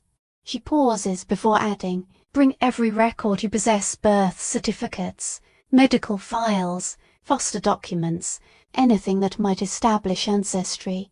The more evidence we have, the stronger our position. I will bring everything. Good. And Ruth. Yes. Be careful. You disturbed a hornet's nest tonight. Powerful wolves will come after you, and not all of them will announce themselves as clearly as your former mate. The call ends before I can answer. I remain alone in the dark living room, my phone still in my hand, while the true weight of my actions settles over me. I attended the ceremony to prove I had survived. I wanted Damien to see that his rejection did not destroy me. I wanted to enter the pack house with my head high and my children beside me. I accomplished that. But in doing so, I exposed all of us to dangers I never considered. Legal challenges, territorial conflict, powerful wolves who might regard my children as assets to control or threats to remove. I intended to protect them. Instead, I may have marked each one as a target. Mom. I start and turn. Regina stands at the end of the hallway wearing only sleep pants. Concern darkens his obsidian eyes. I thought you were asleep. I was. Then I heard you speaking on the phone. He crosses the room and sits beside me on the couch.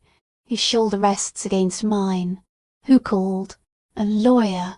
She wants to help us establish the legal right to remain together. He understands immediately, which means someone might try to separate us. Maybe, probably. I rest my head against his shoulder, taking comfort in his solid presence. I am sorry, Regina. I did not think far enough ahead. I wanted everyone to see that we were all right and that we created something good. I never considered what would happen afterward. Do not apologize for being proud of us, he says. And do not apologize for standing against Damien. You did what you needed to do. His tone becomes harder. If anyone comes after this family because of it, we will deal with them together. You are 15, I remind him quietly. You should not be responsible for any of this. I carry Nightshade Alpha blood. I was born for exactly this, to fight, protect, and hold my ground when the odds are against me. He turns until he faces me directly. You saved me, Mom. I say nothing. When the Nightshade pack left me at that orphanage, they said they could not control me. I was too dominant and too aggressive for their hierarchy. I believed my life was finished. His voice grows rough. I was 8 years old, and I was certain that I was defective, dangerous, and worthless. Then he looks at me the way he did when we first met, angry at the world and desperate for someone to see the frightened child beneath the power. You came into that orphanage as a small human woman with no wolf, no pack, and no reason to care about an abandoned alpha pup. You looked at me and said, "You are not broken. You are strong." Strong and wrong are not the same thing. His voice cracks. You gave me a home. You gave me a family and a reason to believe I was not a monster. So if protecting you and the others requires facing alphas, court cases, or anything else, then that is what I will do. He lifts his chin. That is what all of us will do. I pull him into mine arms. He is still a boy, though every day he is becoming a man stronger and braver than anyone should have to become at his age. When did you become so wise? I ask through the pressure in my throat. I learn from the best. We remain on the couch for a while, mother and son taking strength from each other, as we have done countless times before. Eventually, I convince him to return to bed. I promise that I will sleep as well. After he leaves, I remain awake beneath the dark ceiling. I think about the future Lydia described: custody battles, territorial disputes, and wolves who might try to use or eliminate my children. I think of Damien in his magnificent pack house, furious that I dared to return, and even more furious that I proved I could flourish without him. When he rejected me, I believed my story was ending. Now I understand that everything before this moment may have been only the prologue. The real story is beginning now, the story of a woman who built a family from broken dreams and must fight an entire system to keep it. Morning arrives beneath a grey sky heavy with rain. I wake the children at 8 and fulfill my promise of pancakes. The mood around our small table remains subdued. Everyone is replaying the previous evening and considering what it may mean. So we are meeting an attorney, Lyric says while pouring so much syrup over her pancakes that my teeth ache simply watching her. That means we expect trouble. It means we are preparing for trouble, I correct.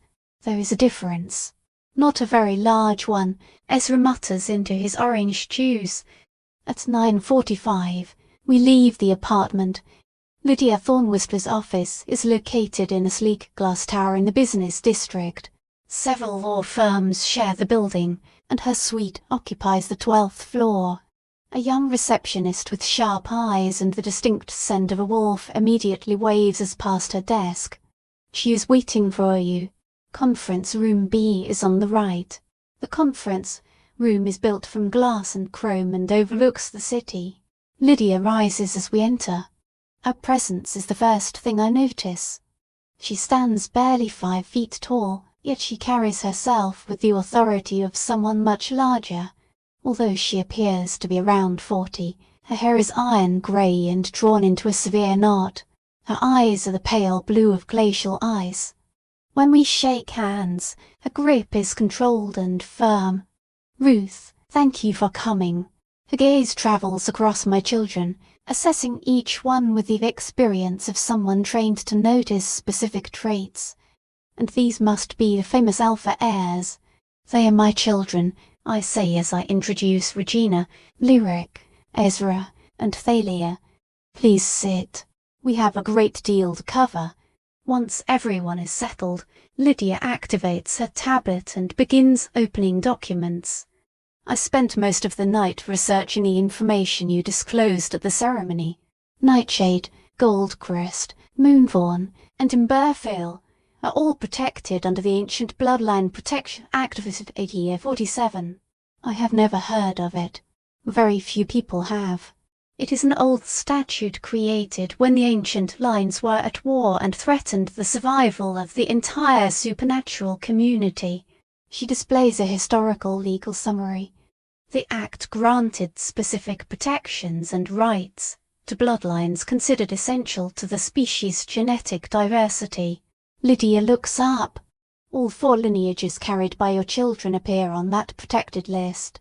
What does that give us? Regina asks. Several things. First, no pack may compel any of you to join against your will. No alpha can exercise authority over you without explicit consent. You may request sanctuary in neutral territory and appeal directly to the regional council if threatened. That sounds favourable, Lyric says carefully. Where is the problem? These protections mean nothing until we prove that the bloodlines, the genuine, that becomes difficult when the original packs have disowned their own children. Lydia opens a collection of genealogical records. I need birth records, medical documents, DNA evidence, or anything issued by the birth packs. They destroyed mine, Regina says. His voice hardens. When Nightshade abandoned me, they erased me from every official record. They claimed I had never been born. I was 8 years old when they told me I had been a mistake and that they were correcting it.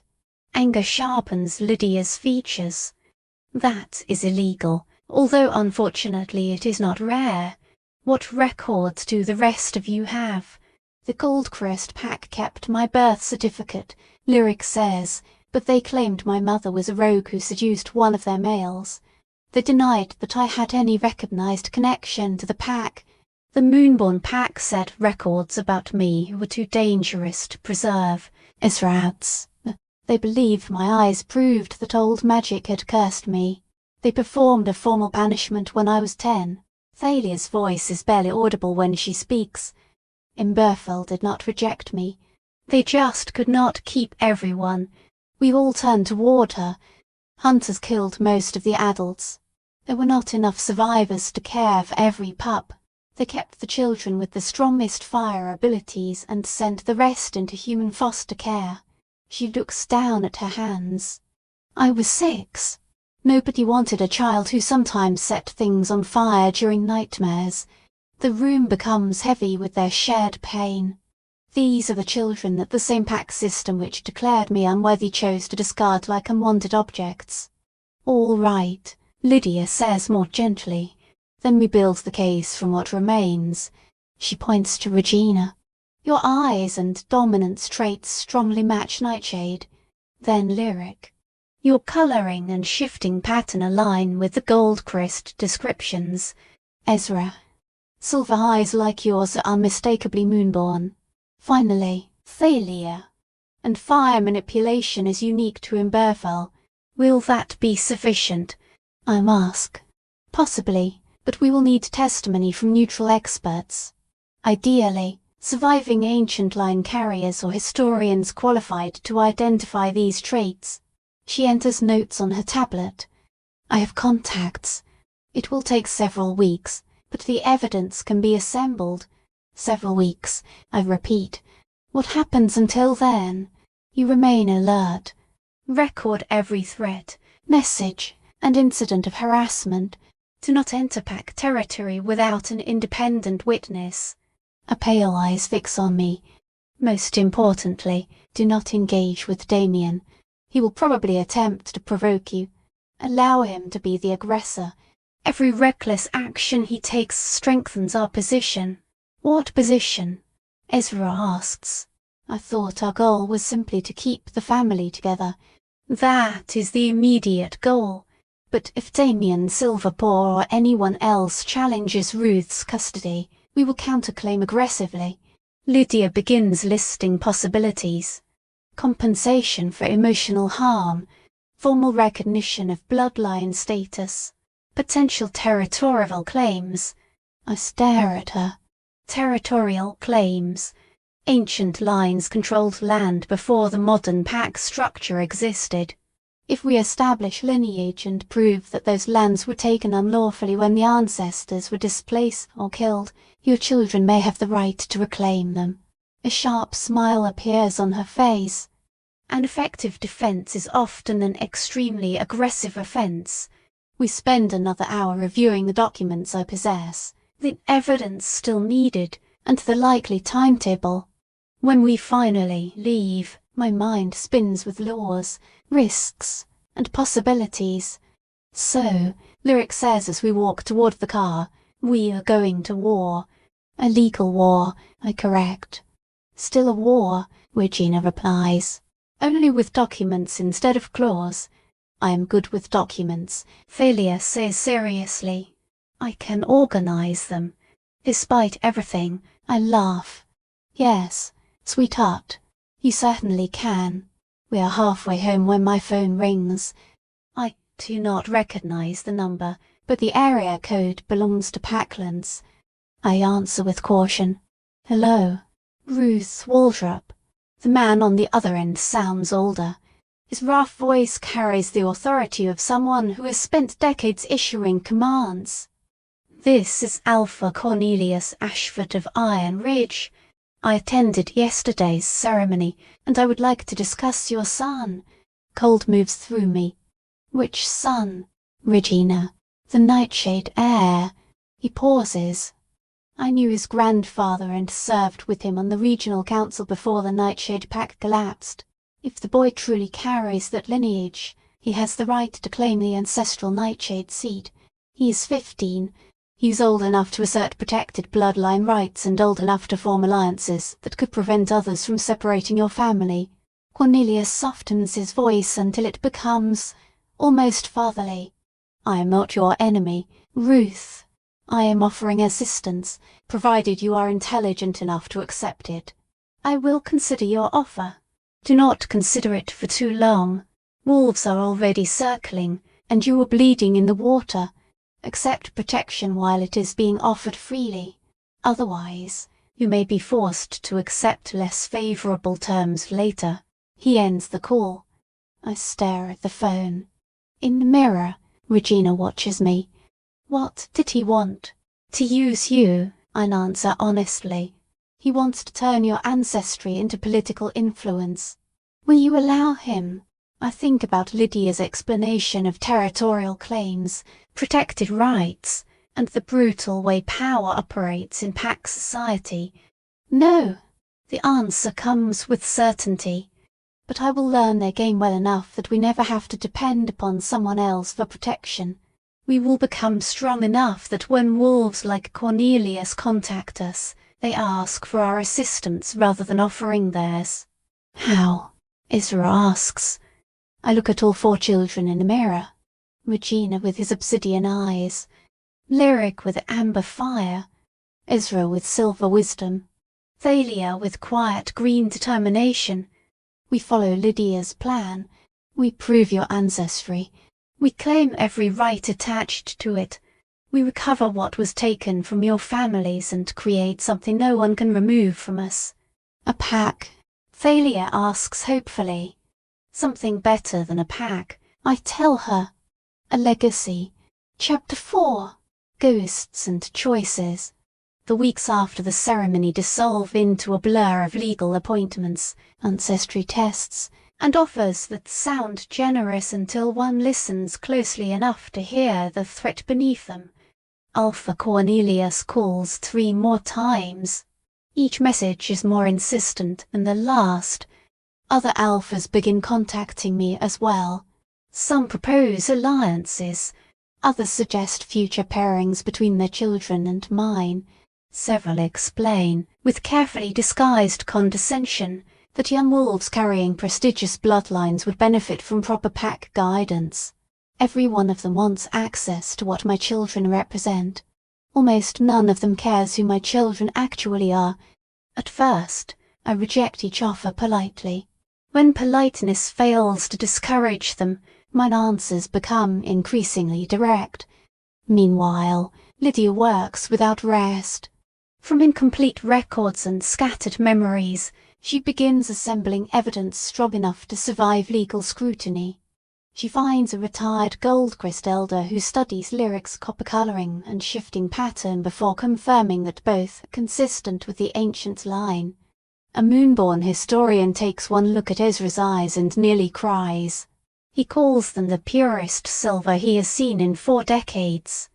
Lydia even locates a surviving Imberfell adult named Sage. She had been away on a scouting mission during the hunter attack that devastated the pack.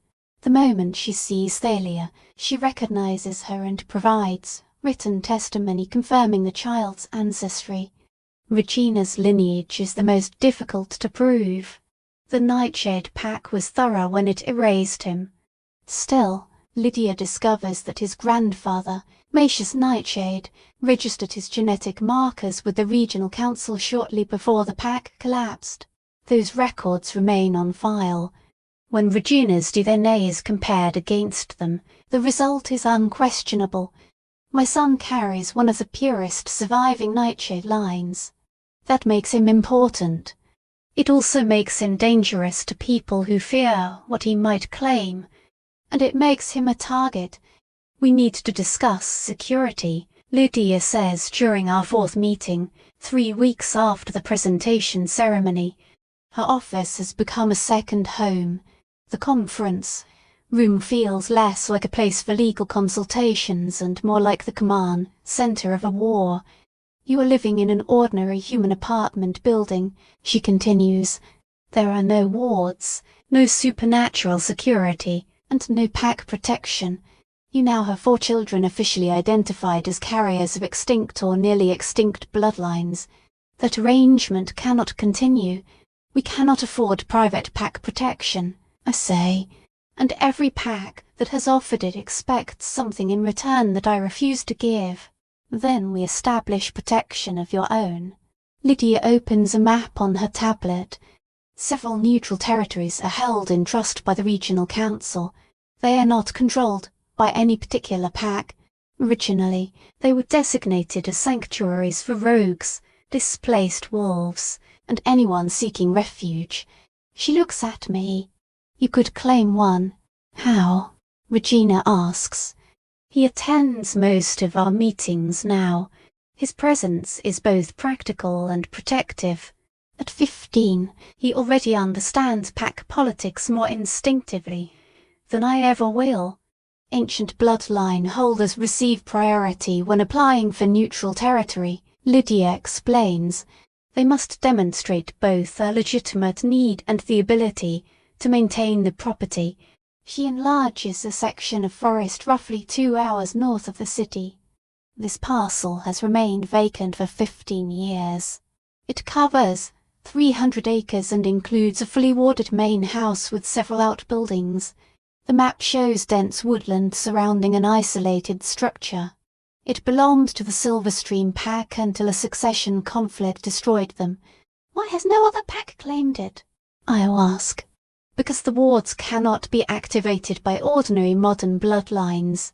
Their genetics are too diluted. A gaze moves from one child to the next. Your family is different. 4 ancient lines. 4 cardinal directions. Together, the children could create a defensive structure stronger than anything seen in generations. That sounds expensive. The land itself is held in trust, so there is no purchase price. You would be responsible for maintenance, utilities, and taxes. However, ancient bloodline properties come with a modest trust fund. It would cover basic expenses while you establish yourselves. She slides a folder across the table. I reviewed the finances. This is possible, Ruth. Her voice softens. You could give your family a permanent, protected home. I stare at the folder while my heart begins to race. A real home. Not a rented loft in a city that only tolerates supernatural residents. Not a temporary arrangement where one eviction notice could uproot us. A sanctuary that belongs to us. What is the disadvantage? Ezra asks. Lydia grimaces slightly. Once you claim the land and awaken the wards, your household becomes an officially recognized bloodline holding. That provides significant legal protection, but it also ends your anonymity. Every pack would know where we are, Regina says. And what we possess, Lydia confirms. So we exchange hiding for protection. Essentially, yes. I study my children. Hope is visible on every face, though fear sits beside it. They want a place that is truly ours. They're tired of shrinking themselves, concealing their abilities, and pretending to be less remarkable than they are. But they also understand what visibility might bring. We need to visit it first, I decide. Before we agree to anything, I want to walk the land and see whether it feels right. Of course. I will arrange access this weekend. Lydia gathers her materials, then pauses. In the meantime, remain cautious. I have heard that Damien is planning something. He has been meeting privately with several alphas and building new alliances. Whatever he intends, it will not be friendly. That night, I dream about the forest. I walk barefoot beneath immense pine trees while soft needles press into the earth beneath my feet. The air smells of rain, soil, and something older than pack borders or human property lines. The land remembers what it was before anyone divided it. I am not alone. 4 shadows travel with me. One moves ahead, scouting. One remains behind, guarding. 2 walk at my sides. In the strange logic of the dream, my children are not flesh and blood. They are protective spirits shaped from power and loyalty. Beyond the trees, a house appears. It is old but solid, built from stone and heavy timber in the style of pack houses from centuries past. Wide porches wrap around 2 stories. Large windows seem to watch me as I approach. The front door stands open. It could be an invitation. It could be a warning. I step inside. The house exhales. There is no other way to describe it. The entire structure seems to breathe, settle, and recognize something in us. It relaxes as though it has waited years for our arrival. The wards are waking. Even inside the dream, I understand that they are testing the children's blood and deciding whether we belong. 4 bloodlines. A voice whispers not into my ears, but through my bones. 4 corners. 4 protections. The old magic remembers. I wake gasping. My heart pounds, and the scent of pine remains on my skin despite the city apartment surrounding me. The experience felt less like a dream than a promise, or a prophecy. Saturday arrives beneath a grey sky. A cutting wind carries the warning of an early winter. We load ourselves into Lydia's practical SUV, along with several folders of legal documents, and begin the 2-hour drive north. The children remain unusually quiet. The city gives way to suburbs, then open farmland, and finally thick forest. Paved road becomes gravel. Gravel narrows into dirt. The trees grow older and denser with every mile. Here, Lydia says at last, turning onto something barely recognizable as a driveway, this is the boundary. She was not exaggerating about the wards. I cannot see them. Human-born people are usually blind to visible ward magic. But I feel them. Pressure pushes against my skin. Something foreign whispers to the oldest part of my mind. Turn back. This place is not safe. This place is not yours. My children hear a different message. Oh, Thalia breathes, pressing both hands against the window. It's beautiful. I can feel the land, Lyric says.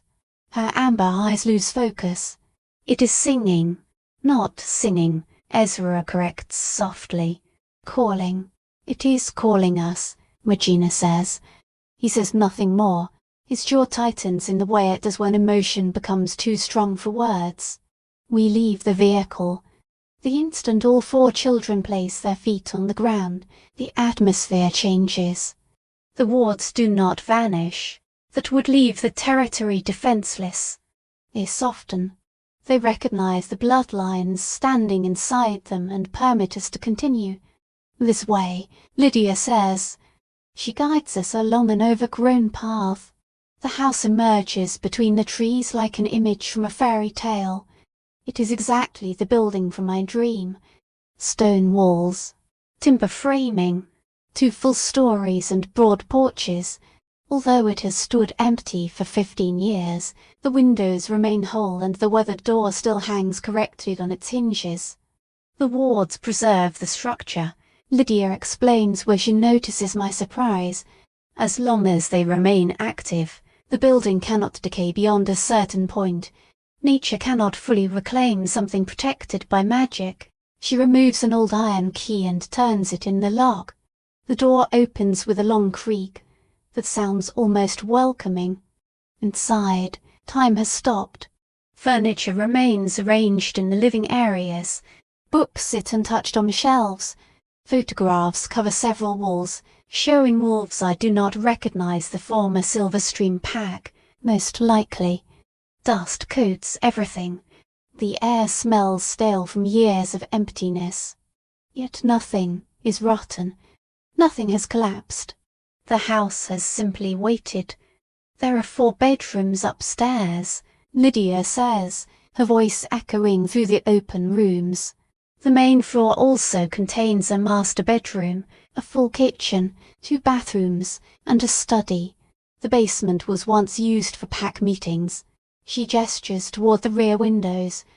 The outbuildings include a greenhouse, a workshop, and what appears to have been a training hall. The children scatter to explore.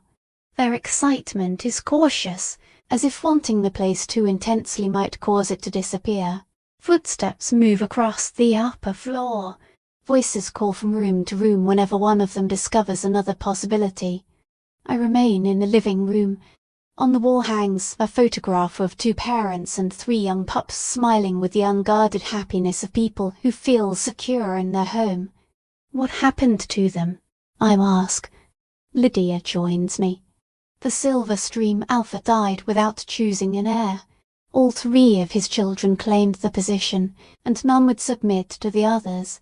The resulting civil war destroyed the pack before the regional council could intervene, and the survivors. Some joined other packs, others became rogues. By the time the conflict ended, no one remained capable of holding the territory. That is terrible. That is what happens when power and pride become more important than family. She turns toward me. You could build something different here. A community based on choice and love rather than dominance and hierarchy. You could create a new model. I am one human woman raising 4 adopted children, I remind her. I am not qualified to redesign pack society. You are a woman who created a family from the remains of a broken system. Lydia's expression becomes intense. You took 4 alpha-blooded pups, their own packs discarded, and helped them become strong, healthy, emotionally secure young wolves. Then you walked into your former mate's territory and proved that rejection does not end a life. She holds my gaze. You are exactly qualified. The only question is whether you are brave enough to try. Before I can answer, Thalia races down the stairs. Mom, you have to come upstairs. Her cheeks are flushed with excitement. There is a round room with windows on every side. Ezra thinks it was used for ceremonies. Another bedroom has a fireplace, and I can already tell it will respond to my fire. The master bathroom has a tub large enough for 3 people. Her words tumble over one another before she suddenly becomes shy. I mean, if we took the house, if we claimed it, could we? Hope burns in her green eyes. Something shifts inside my chest. For 3 years, I have survived from one day to the next. I did whatever was required to keep the children together, fed, and safe. But survival is not the same as living. It is not the same as building something permanent. Show me the rest of the house, I tell her. Then we will decide together. Thalia squeals, grabs my hand, and pulls me toward the staircase. The other children appear from different rooms, and we tour the upper floor as a family. We examine bedrooms that might become theirs. They debate furniture, paint colours, and every small detail that transforms an empty building into a home. Then we enter the room with 4 windows. It steals my breath. The chamber is circular, built into a tower I failed to notice from outside. Each window faces one cardinal direction: north, south, east, and west. A compass rose has been inlaid into the floor, ancient symbols representing the elements around it. I recognize the pattern from the research Lydia gave me. This is the ward chamber, she says from the doorway. The 4 bloodline holders would gather here to reinforce the territorial protections. She looks around the silent room. It has not been used for 15 years. At present, the wards survive only on residual power. Without renewal, they will fail within 5 years. How do we renew them? Regina asks. Each of you stands before the window associated with your lineage. She points toward the directions one by one. North belongs to Nightshade strength and shadow.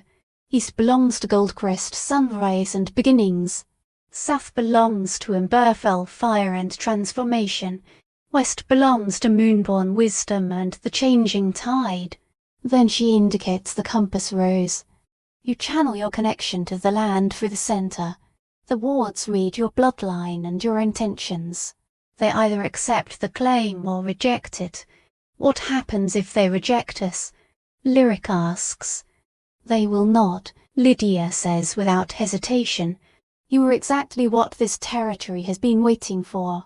The 6 of us stand in silence.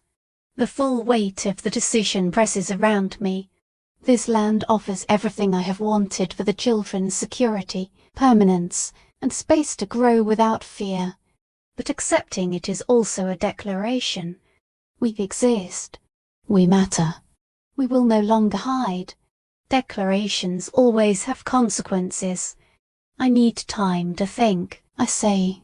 Take some, Lydia replies, but not too much. 3 packs contacted me this week asking about the verification process. The final report should arrive in approximately 2 weeks. Once the bloodlines are officially confirmed, the pressure will increase. She glances toward the windows. Being protected behind active wards would give you an enormous advantage. We complete the tour and return to the SUV. The drive home is quiet. Each child is lost in private thoughts about the house, and what life there might become. I watch the forest blur beyond the window when my phone vibrates. Another unknown number. I know what you are planning. You think claiming neutral territory will make you important because you gathered several abandoned pups with impressive ancestry. It will not work. The regional council will deny the application. I will make certain of it. My fingers tighten around the phone. Mom, Ezra asks, what happened? I show him the message. His silver eyes narrow. How does Damien know? Lyric demands, reading over Ezra's shoulder. Someone is giving him information, Regina says grimly. Someone who knew we were visiting territory. Or he is guessing, I suggest, though I do not believe it. Perhaps he is sending vague threats and waiting to see whether one frightens us. It is frightening us, Thalia says. She is right.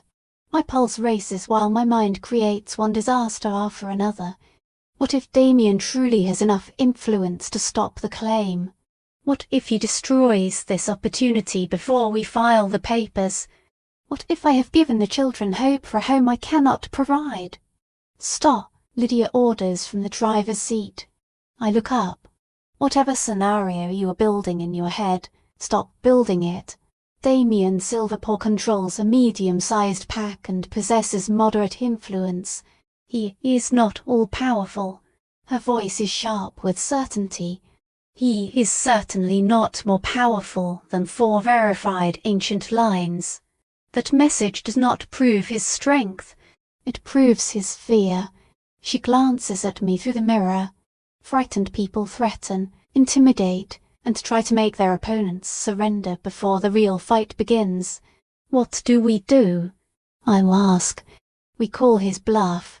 We submit the territorial claim, activate the wards with your children's bloodlines, and invite him to try taking the land afterward.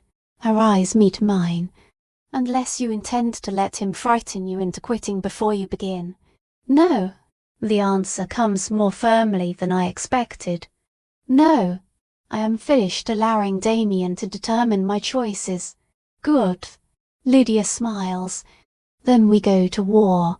That evening, after the children have gone to bed, I open my laptop and begin studying territorial law, ancient line protections, and regional council politics.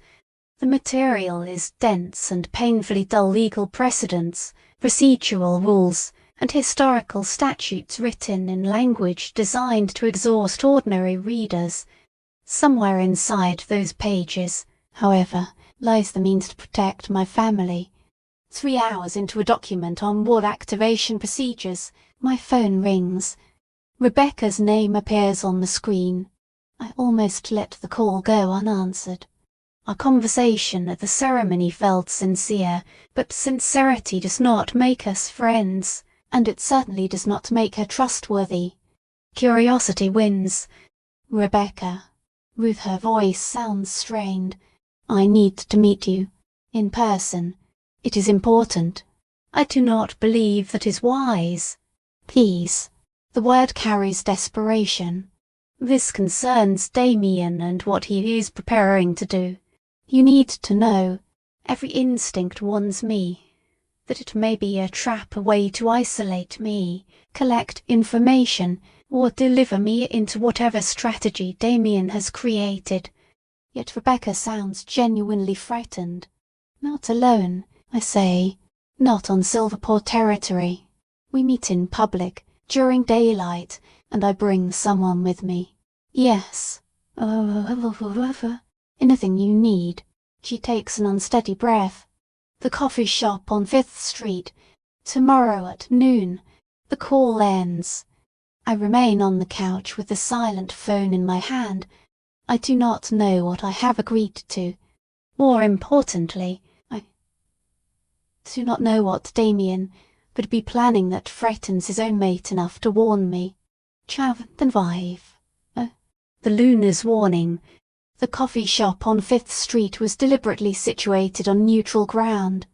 It belonged to humans and served the surrounding business district, which meant supernatural rivalries mattered far less there than coffee, wireless internet, and the lunch rush.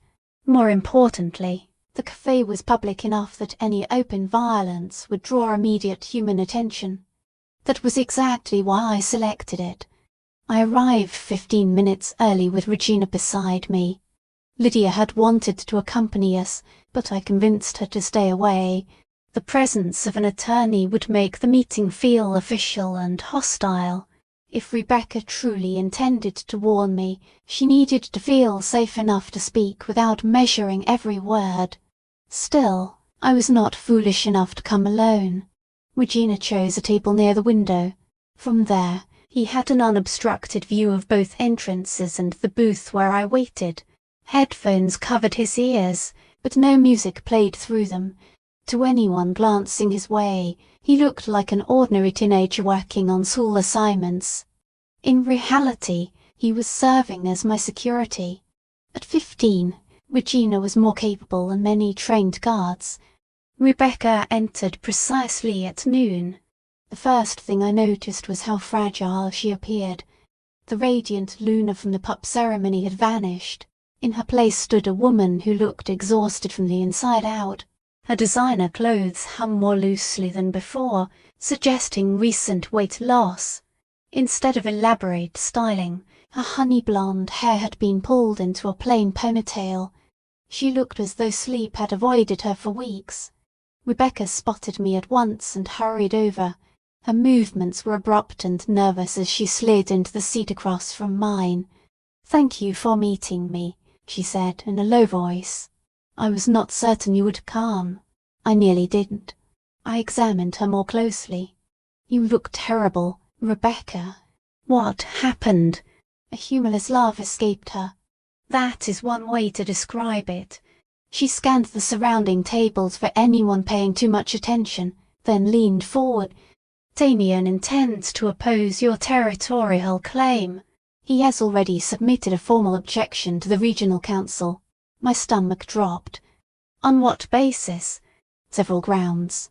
First, he argues that because you are human-born, you are legally unqualified to control ancestral bloodline property. Second, he claims the children's lineages have not been properly confirmed and may be fraudulent." Her mouth tightened. "Third, he says permitting a household outside the pact system to claim neutral land would establish a dangerous precedent and weaken Alpha authority." Rebecca unlocked her phone and pushed it across the table. A legal document filled the screen. The silver paw crest had been stamped at the bottom, beside the signatures of 4 additional Alphas. Cold moved through me. "He is creating a coalition," I said. "It is worse than that."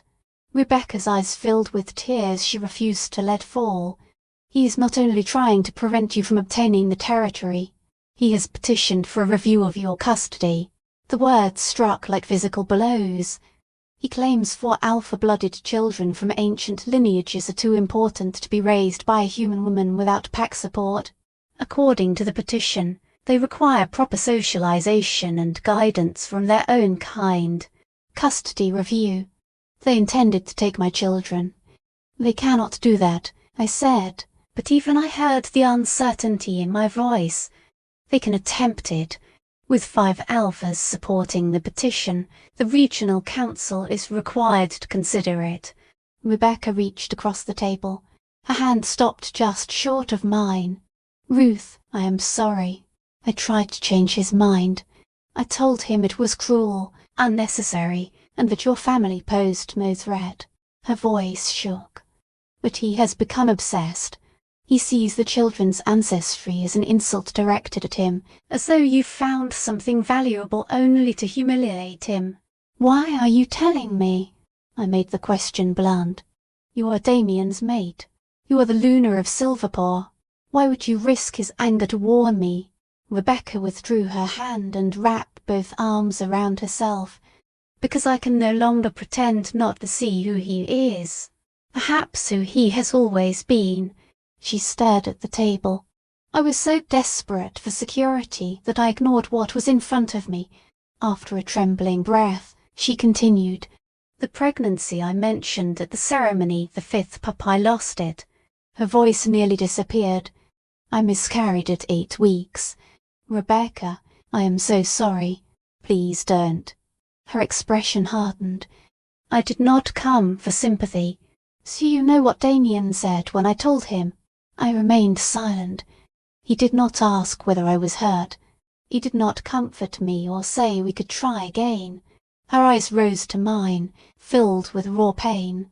He said 4 heirs were sufficient and there was no reason to risk complications with another pregnancy. The cafe suddenly felt too warm and far too small. In that moment, she whispered, I understood that he does not love me. He loves what my body can produce. The moment I stop being useful in that way, I will become as disposable as you were. I wanted to tell her she was mistaken. I wanted to insist that no man could be so cold. But I knew exactly what she meant. I knew the moment when love revealed itself as a transaction, when the person you cherished looked at you and saw only a function you had failed to perform. "So this warning is an act of solidarity?" I asked. "I'm warning you because what he is doing is wrong." Rebecca glanced toward Regina, who watched us with open suspicion despite his performance as a distracted student. "Those children chose you, and you chose them.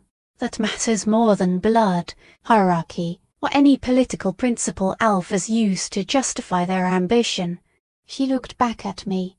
"I have seen the way your oldest son watches you. I saw the way all 4 children protect you. That is a real family, Ruth. That is love." Her voice steadied. "I will not help destroy it, even if refusing costs me everything. It might, I warned. If Damien learns you came here, he won't." For the first time, steel showed beneath her exhausted appearance. "I know how to perform the role of a loyal Luna when necessary. I am not asking you to trust me or even like me. I am giving you information so you can defend your family. What you do with it is your decision." Rebecca began sliding out of the booth. I stopped her with one question. "If Damien is truly this calculating, why remain with him?" Her smile was sad. "Because I have 4 pups who need me. If I leave, I surrender my position as Luna and probably lose access to my children." She paused. "Because a mate bond can remain a chain even when love is gone."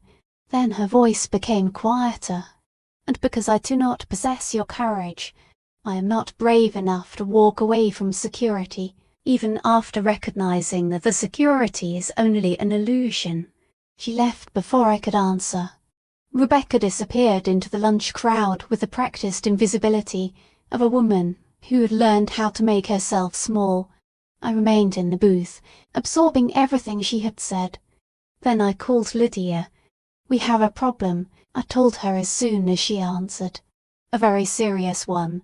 3 hours later, Regina and I sat in Lydia's conference room. Documents covered the table like military plans. Lydia moved between calls and legal databases so quickly that following her thoughts became difficult. "Here is the situation," she said at last. "Damien's objection is procedurally legitimate. That is irritating, but it does not make it unbeatable. He has identified lawful grounds on which the Council may question the territorial request. Can we defeat it?" Wiggy asked. "Yes, but the review could take 3 to 6 months." She grimaced. "The custody petition is the immediate danger. Why? Supernatural minors fall under pack law jurisdiction rather than ordinary human family court. The regional council will appoint a committee to determine whether Ruth is a suitable guardian for alpha-blooded children." "That is absurd," I said. "I have raised them for 3 years. They are healthy, stable, and happy. Those facts may not matter if the committee decides traditional pack socialization should take priority over individual well-being."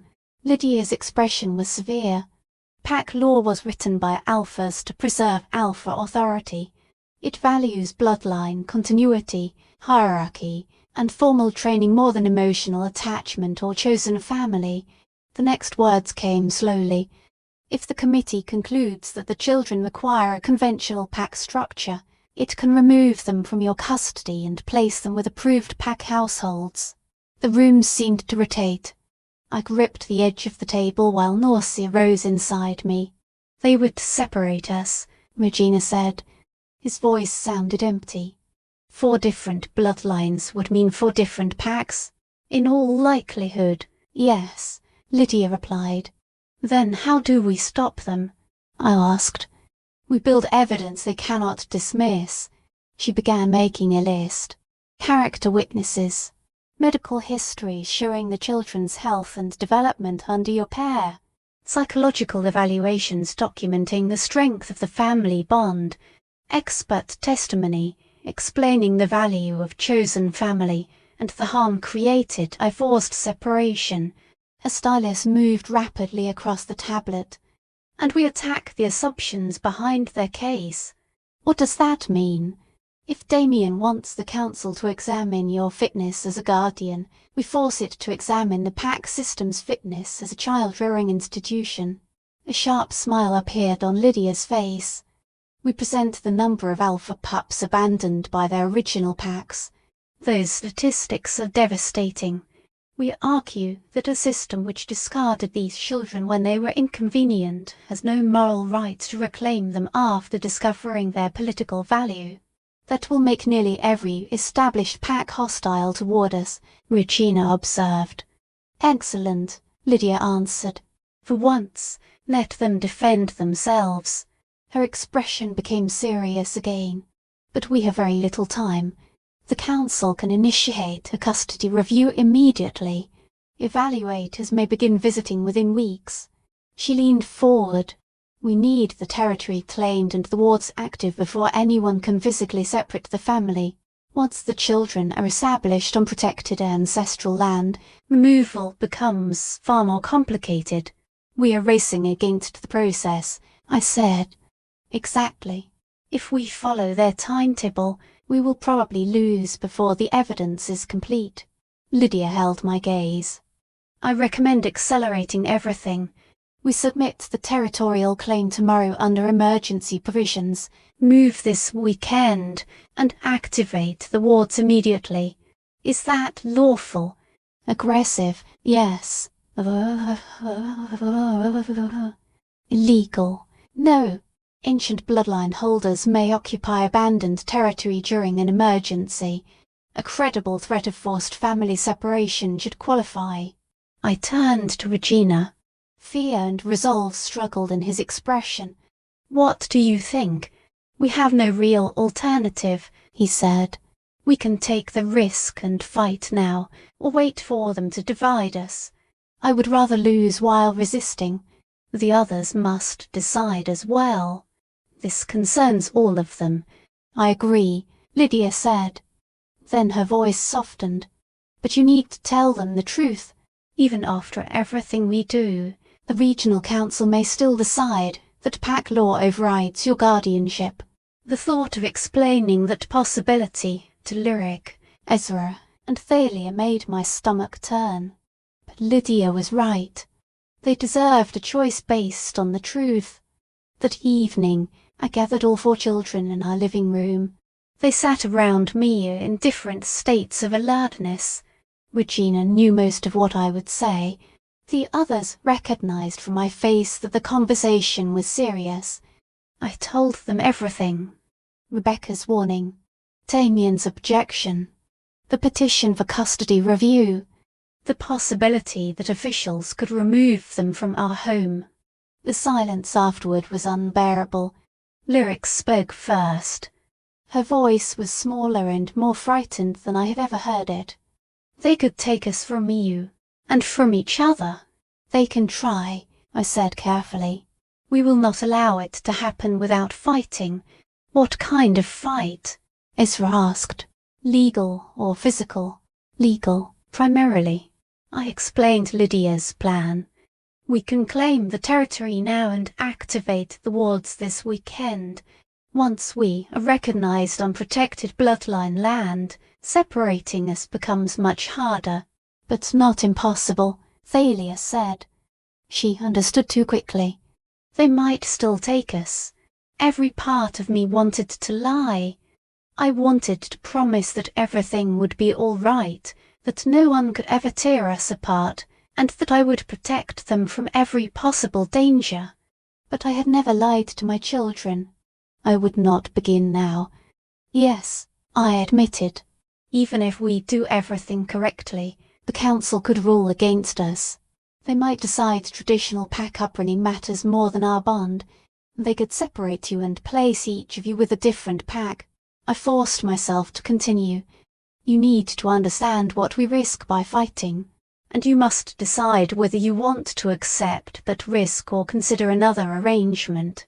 Regina's expression became dangerous. What arrangement? We surrender and let them divide us without resistance. Not surrender. Preparation. I explained that some packs had offered to accept all 4 children together. You would remain with one another. You simply would not remain with me. No. The answer came from all 4 at once. Overlapping. Immediate. Absolute. Mom, no. Lyric said, her amber eyes blazing. We are not leaving you. We are not joining a pack that values us only because of our ancestry. Her chin lifted. We fight. Even if we lose. I asked. Even if resisting makes the outcome worse. Even then, Ezra answered. At least we would lose together after trying. That is better than surrendering and spending our lives wondering whether we could have won. Thalia climbed into my lap. She was becoming too large for it, but she curled against me the way she had when she first arrived at 6 years old, small, terrified, and convinced she might burn me while sleeping. You saved us, she whispered. Every one of us. I wrapped my arms around her. When no one wanted us and our packs threw us away, you took us home. You made us a family. Her voice trembled. We are not abandoning you because someone says we should. Tears blurred my vision. The other 3 moved in around us. Regina wrapped his long arms around everyone from behind. Lyric pressed against my side. Ezra took my hand and held it tightly. This was the truth Damien would never understand. It was the truth the pack system missed beneath all its laws about ancestry, dominance, and proper socialization. Family was not defined by a person who gave birth to you or the blood running through your veins. Family was defined by who arrived, who remained, and who fought for you after the world decided you were not worth defending. All right, I said when I could finally speak. Then we claim the land. We activate the wards, and we show the council exactly what kind of family it intends to destroy. When? Regina asked. This weekend. Lydia submits the emergency claim tomorrow. The activation takes place Saturday night. I looked at each child. This changes everything. Once we do it, we cannot return to hiding. We will be visible, established, and an obvious target for anyone who wants to challenge us. Good, Lyric said. I am tired of hiding. Then we do it together. Together, all 4 repeated. Friday passed in a rush of preparation. Lydia submitted the territorial claim under emergency rules, citing a credible threat to the unity of a protected bloodline household. The council responded immediately in the most bureaucratic manner possible. The claim had been received. It was under review. A ruling would be issued within 30 days. 30 days felt both endless and impossibly brief. Damien replied much faster. At 3 in the afternoon, a message appeared on my phone. You are making a serious mistake. Those children deserve more than a delusional human pretending to be their mother. Withdraw the territorial claim, and I will recommend that they remain together. Continue fighting, and I will ensure they are separated and that you never see them again. I showed it to Lydia. She photographed the screen immediately. Threats and attempted coercion, she said with satisfaction. Please continue, Damien. Every message improves our case. But tonight, alone in the dark living room, I finally allowed myself to feel the fear I had been suppressing. What if we lost? What if my pride cost the children everything? What if I was leading them into a battle we had no chance of winning? My phone vibrated again. I nearly ignored it. Rebecca, he suspects that I warned you. He does not know exactly what I said, but he knows something happened. Be careful. Whatever comes next, thank you for showing me what real strength looks like. I read the message several times. I wondered what it cost her to send it and what punishment she might face if Damien found proof of her disloyalty. Then I deleted it. Erasing the evidence was the only protection I could offer her. Afterward, I forced myself to sleep. The next day, we would go to war. Saturday morning arrived clear and bitterly cold-perfect for the most important ritual of our lives. We packed clothes, legal documents, and the few personal objects that made any building feel like home. Lydia reached the apartment at 8 with a moving truck and 3 wolves she trusted. Each believed bloodline rights mattered more than pack politics. They had agreed both to help with the move and to witness the activation. The drive north felt endless and far too short at the same time. No one spoke much. Regina stared through the window with the focus of a soldier preparing for battle. Lyric could not stop moving. Ezra closed his eyes, either meditating or retreating inward the way he often did when overwhelmed. Thalia held my hand. Her palm remained fever-warm, and she never released me. We reached the territory close to noon. This time, the wards welcomed us. The moment we crossed the boundary, something settled inside my chest. We were home. The following hours became organized chaos. Boxes entered the house. Rooms were claimed.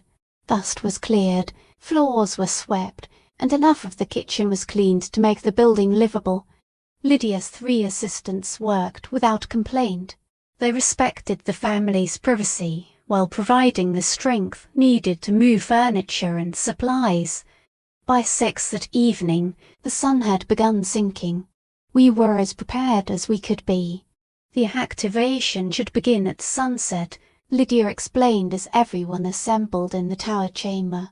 That is when the boundary between daylight and darkness becomes thinnest, and old magic is most responsive. She assigned the positions. Regina at the north window, Lyric to the east, Thalia to the south, Ezra to the west. Then she pointed to the compass rose. Ruth, you stand in the centre. What am I supposed to contribute? I asked. I have no ancient bloodline. You contribute the intention, the purpose. Lydia met my eyes. The children are the 4 directions. You are the heart holding them together. The wards should recognize that. I was not convinced. There was no time to argue. The sun touched the horizon, filling the sky with gold and crimson. My children moved to their windows.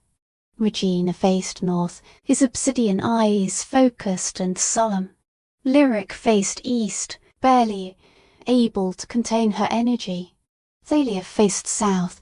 Light already glowed beneath the skin of her hands.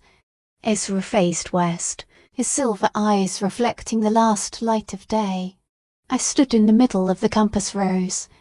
My heartbeat seemed loud enough to fill the entire chamber.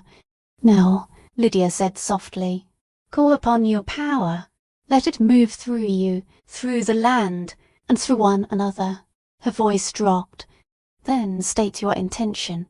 Tell the wards why they should awaken. At first, nothing happened. We were simply 5 people standing inside an abandoned room, attempting magic none of us fully understood. Then Regina spoke. I am Nightshade. His voice carried power far beyond his years. Shadow and strength. I claim this territory for my family. Lyric followed. I am Goldcrest. Sunlight and new beginnings. I claim this territory for my family. Flames moved along Thalia's arms. I am Emberfell. Fire and transformation. I claim this territory for my family. Ezra's eyes began to shine. I am Moonborn. Wisdom and the changing tide. I claim this territory for my family. All four turned toward me. They waited for me to complete the ritual, but I had no lineage to invoke, no wolf, no ancestral power. I was only a human woman who refused to believe rejection had ended her life. I closed my eyes and spoke from the deepest part of myself. I am no ancient bloodline. I have no pack and no wolf to establish my place in your hierarchy. I opened my eyes and looked at each child. But I belong to them, and they belong to me. My voice strengthened. We chose each other, not because fate commanded it, but because love did. Not from obligation, but from loyalty. I placed one hand against my heart. If that is not enough for your ancient magic, we will find another way. I will not lose my children to pack politics, Damien's revenge, or a system that values blood more than the bond people choose to create. Silence followed. It seemed to last forever. Then the wards awakened. The response was neither gentle nor quiet. The compass rose erupted beneath my feet. Light streamed upward from every inlaid symbol. Our children's eyes blazed. Regina's became black as midnight. Lyric's shone gold like sunrays. Thalia's burned red as flame. Ezra's glowed silver as moonlight. Power moved between all four of them, crossed the room, and converged where I stood. The house exhaled. The land itself seemed to recognize us. 4 bloodlines, the old magic whispered through my bones. 4 corners. The center, the heart that chose them. Unprecedented. Imperfect. Accepted. The light slowly faded. We stood gasping, slightly singed, and undeniably changed. Did it work? Lyric asked breathlessly. Lydia stared from the doorway with open awe. Look outside. We turned toward the windows. Every one of us gasped. The wards were now visible not only to wolves, but to human eyes. Lines of light ran from tree to tree, weaving across the forest into a protective web around all 300 acres. They pulsed in rhythm with our heartbeats. 4 colours intertwined throughout the boundary. Black, gold, red, silver. You did it, Lydia whispered. Tears ran down her cheeks. You awakened ancient wards without creating the conventional pack. You succeeded without hierarchy, without tradition, and without anything the system insisted was necessary. Her smile widened. You wrote the rules. I looked at my children, my family, my entire world. For the first time in weeks, hope outweighed fear. We had claimed our ground. We had awakened our protection. We had proven that genuine family could create a form of magic that ancestry and hierarchy alone never could. Now we only had to defend it. Chapter 6. The Hearing. Our first week in the new house passes in a strange state of suspended expectation. We wait for Damien's next attack. We wait for the regional council to answer the emergency territorial claim. Nothing happens. The silence is almost worse than an open assault because it gives the imagination too much room. To remain grounded, we create routines. Regina assumes responsibility for the perimeter. Twice each day, he walks the ward line and confirms that every section remains stable. Lyric takes possession of the greenhouse. Within hours, she has begun designing a garden and turning nervous energy into plants for vegetables, herbs, and flowers. Ezra converts the old study into a temporary library. He catalogues the books left behind by Silverstream and adds our own modest collection to the shelves. Thalia discovers that the fireplace in her bedroom responds to her feelings. When she is happy, the flames rise brighter. When sadness takes hold, the fire settles into low embers. I concentrate on making the building feel like our home instead of a museum belonging to dead strangers. I cook in the enormous kitchen. I hang curtains. I rearrange furniture and create small spaces that reflect us rather than the ghosts of the pack that once lived there. Beneath every ordinary task, however, all 5 of us remain alert. On the 8th day, the blow finally comes. I am preparing lunch when Lydia calls. They scheduled the custody hearing, she says immediately. Fury strains every word.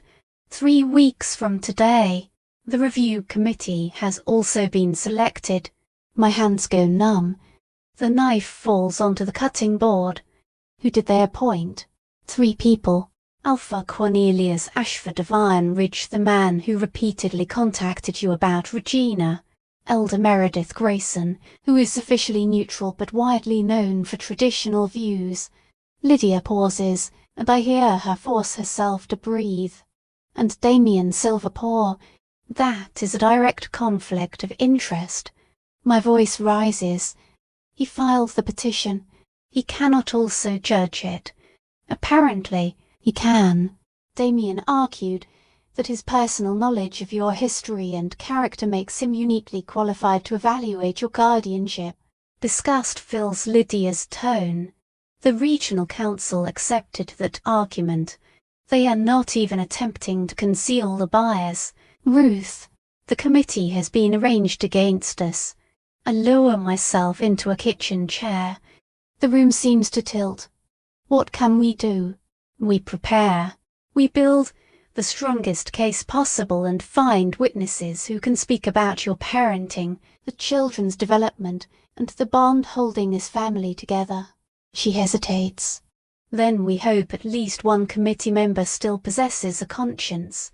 After the call ends, I remain seated in our kitchen, inside our house, upon land we claimed together. For several minutes, I allow the full fear to settle over me.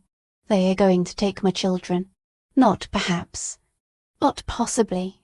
They will take them because the process is designed to produce that result. The judges are prejudiced, the rules favour established packs, and I am a human woman trying to keep something their society insists should not belong to me. Mom. I look toward the doorway.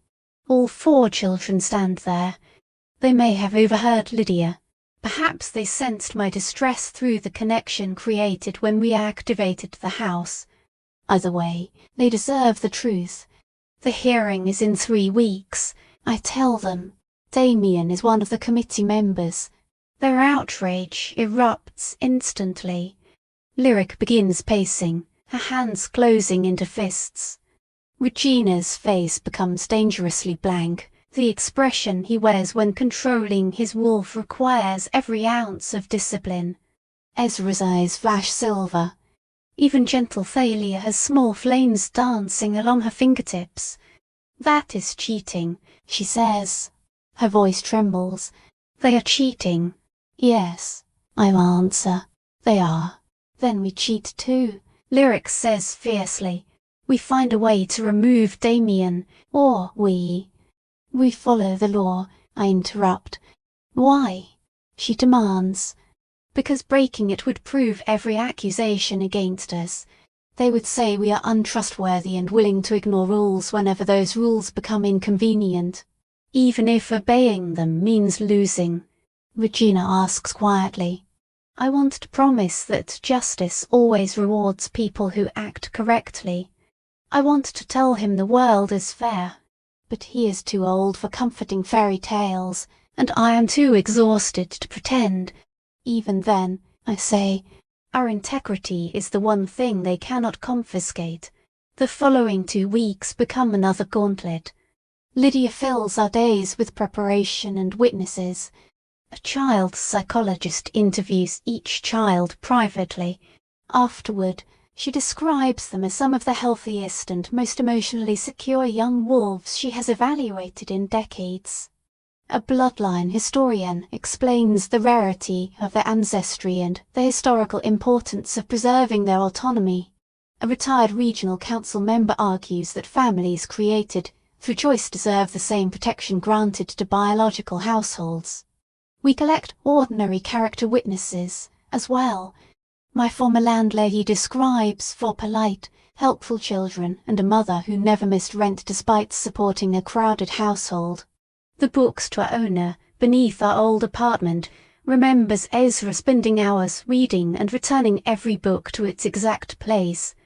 A teacher from the Children's Online Academy praises their academic progress, discipline, and obvious respect for learning.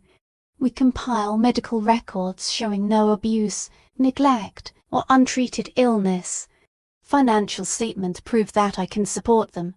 We organize documentation of achievements, develop mental milestones, and the countless ordinary moments that establish a life shared over years. Together, the files demonstrate what should have been obvious. We are a family. Still, I see doubt beginning to enter the children's eyes. They are learning the truth I already understand that evidence does not always matter when the decision-makers have reached a conclusion before the hearing begins. On the night before the review, sleep refuses to come. At 2 in the morning, I find myself standing in the tower room and watching the wards pulse through the darkness. They're beautiful. We created those protections together, and they should be enough to keep us safe. But wards repel intruders. They cannot stop a legal order declaring that my children do not belong with me. Couldn't sleep either. I turn. Regina stands in the doorway wearing sleek pants and a worried expression. I was thinking. He joins me at the window. He's tall enough now that I must lift my face slightly to meet his eyes. I wonder when that happened, when the furious 8-year-old from the orphanage became this young man standing at the edge of his full strength. We are going to lose, aren't we? He asks. I could lie. Perhaps a mother should give him hope for the following morning. But Regina deserves honesty. I do not know. Lydia believes we have a real chance. The evidence is strong, and even a prejudiced committee may find it difficult to dismiss everything. I pause. But yes, we might lose. Damien has influence, established allies, and centuries of pack tradition behind him. And you are only the woman who saved 4 abandoned pups and taught them they deserved to be saved, Regina says. I look at him. Only the mother who challenged an entire system to keep us together. Only the human who awakened ancestral woods through love and determination. That may still not be enough. It is everything. He turns toward me. Mom, you need to understand something. Even if they rule against us tomorrow, separate us, and send us to different packs, they cannot erase what you gave us. His voice begins to crack. You taught us we are not defective. You taught us that being different does not make a person wrong and that family can be chosen. He swallows. If they divide us, I will survive because you taught me how. Then, when I am old and strong enough, I will find my siblings again. We will rebuild whatever they try to destroy. I pull him into a fierce embrace. The world forced this boy to become a man too quickly. I love you, I whisper. I love all 4 of you so much that sometimes it terrifies me. We love you too. His arms tighten around me. That will not change, no matter what happens. Mother and son remain in the tower while the wards pulse around us like one enormous heartbeat. When morning arrives, I am as prepared as I will ever become. The regional council headquarters has been designed to intimidate. Marble columns support soaring ceilings. Every corridor appears intended to remind visitors how small they are compared with the institution's power. At Lydia's insistence, we arrive an hour early. Formal clothes cover us like armor. I wear a conservative navy suit that cost more than I could comfortably afford. I bought it anyway because appearances matter in rooms where people are already searching for reasons to dismiss me. The children are equally formal. Regina's suit makes him look older and more dangerous. Lyric and Thalia wear dignified dresses. Ezra has trousers and a button-down shirt that he continually pulls at in discomfort. Together, we resemble mourners, attending a funeral. Perhaps that is what this is. The hearing room is smaller than expected. It resembles a conference space more than a courtroom. A long table waits for the review committee. Rows of chairs have been arranged for observers and witnesses. There is no elevated bench, no witness stand, and none of the theatre associated with human courts. Only practical furniture beneath fluorescent lights that make every face look ill. Damien has already arrived. He sits at the committee table with the relaxed confidence of a man who knows the process favours him. His expensive suit is flawless. When he sees me, cold triumph appears briefly in his eyes. He believes the outcome has already been decided. Alpha Cornelius sits on his left, stern and official. Elder Meredith occupies the chair on his right. She is a silver-haired woman with sharp eyes and an expression that reveals nothing. All rise for the review committee. An attendant announces. The committee is already seated, but everyone stands anyway. Protocol matters. Elder Meredith opens the hearing. This proceeding has been convened to examine the guardianship of 4 minor wolves currently under the care of Ruth Waldrop, a human-born individual unaffiliated with any recognized pack. She reads from the prepared document. The committee will receive testimony, review the submitted evidence, and determine whether the existing arrangement serves the children's best interests. Her gaze settles directly on me. Miss Waldrop, you understand that the burden rests upon you. You must establish that remaining under your guardianship is more beneficial than placement within traditional packs. I understand. Very well. We will begin with opening statements. Miss Waldrop, you may proceed. I stand. My hands tremble slightly as I face the 3 people holding my family's future. 3 years ago, my mate rejected me and my pack expelled me because my body could not provide what he wanted. My voice steadies as I continue. I was called barren, broken, and genetically useless. For a time, I believed them. I believed that because I could not give birth, I had no purpose. I take a slow breath. Then I met Regina. My eyes moved toward my oldest son. He was 8 years old and carrying more anger than any child should be able to hold. Nightshade had abandoned him for being too dominant. They placed him in a human orphanage without support, explanation, or even acknowledgement that he had once belonged to them. Regina sits perfectly still. I was not searching for a child. I volunteered at the orphanage because I needed some purpose after losing my old life. I remember his eyes on that first day.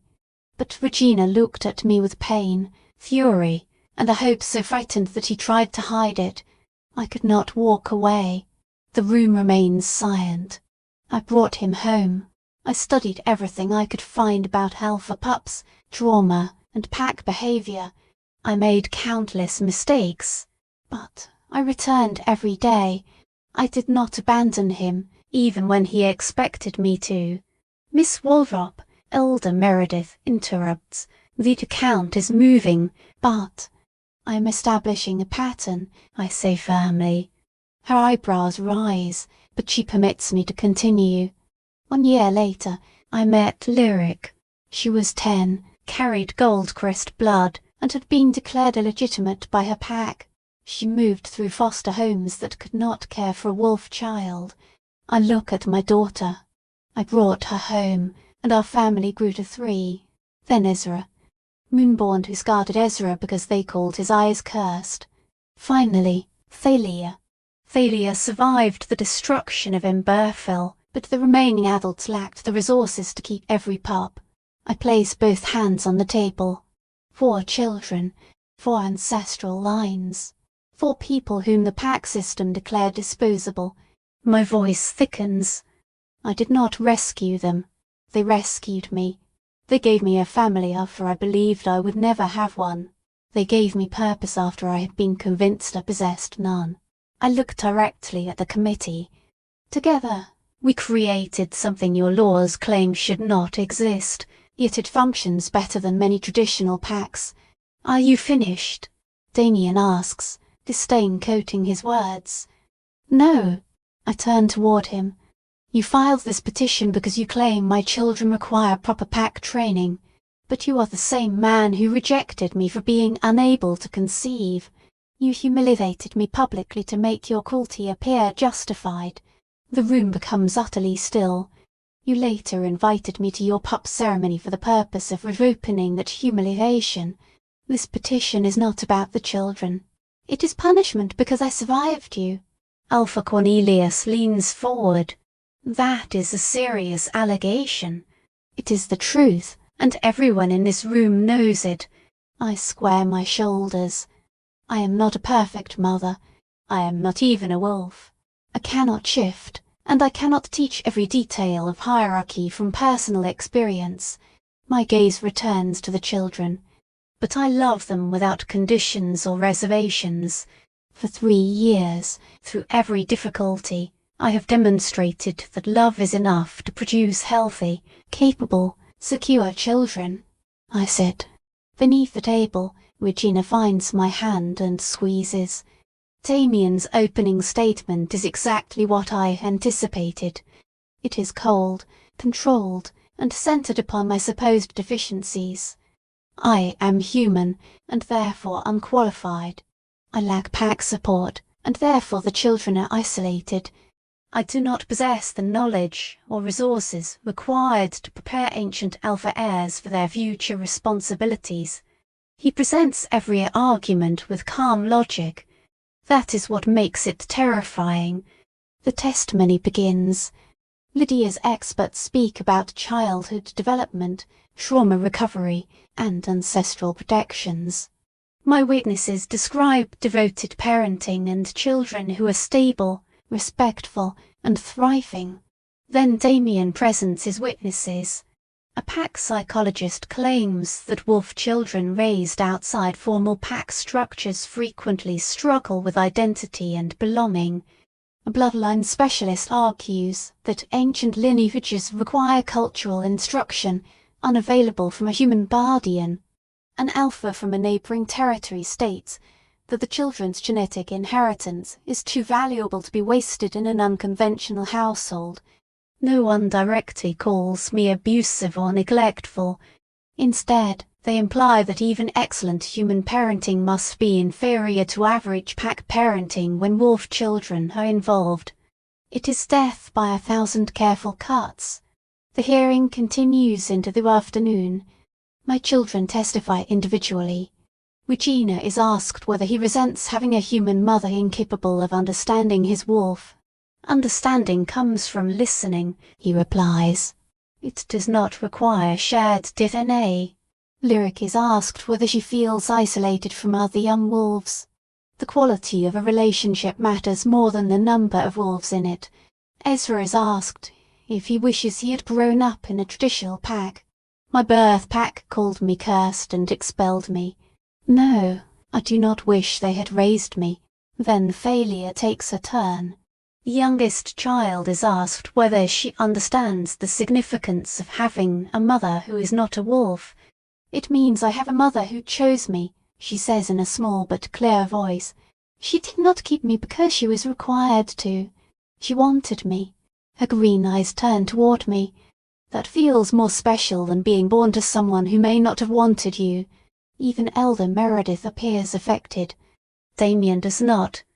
As the hours pass, I feel our case slipping away.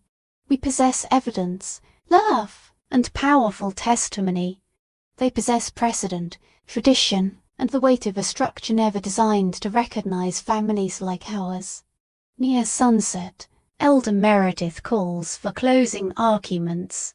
Damien rises. His final statement is devastating because of its simplicity. No one disputes that Miss Waldrop loves these children. No one denies that she made a sincere effort.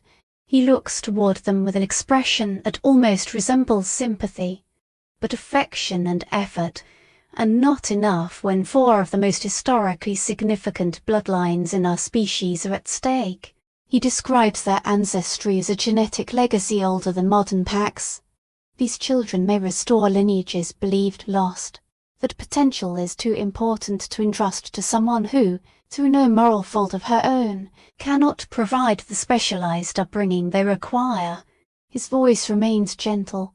They deserve families able to teach their heritage, alpha mentors capable of guiding their development, and living connections to the traditions that explain who they are meant to become. Then he offers me praise that feels like another weapon. Miss Waldrop gave them stability during a difficult period, and she should be commended. Now the children must receive the care appropriate to their unique status. Damien sits. With terrible certainty, I believe he has won. He made the argument sound compassionate. He transformed revenge into concern. Now it is my turn. My last opportunity to save my family.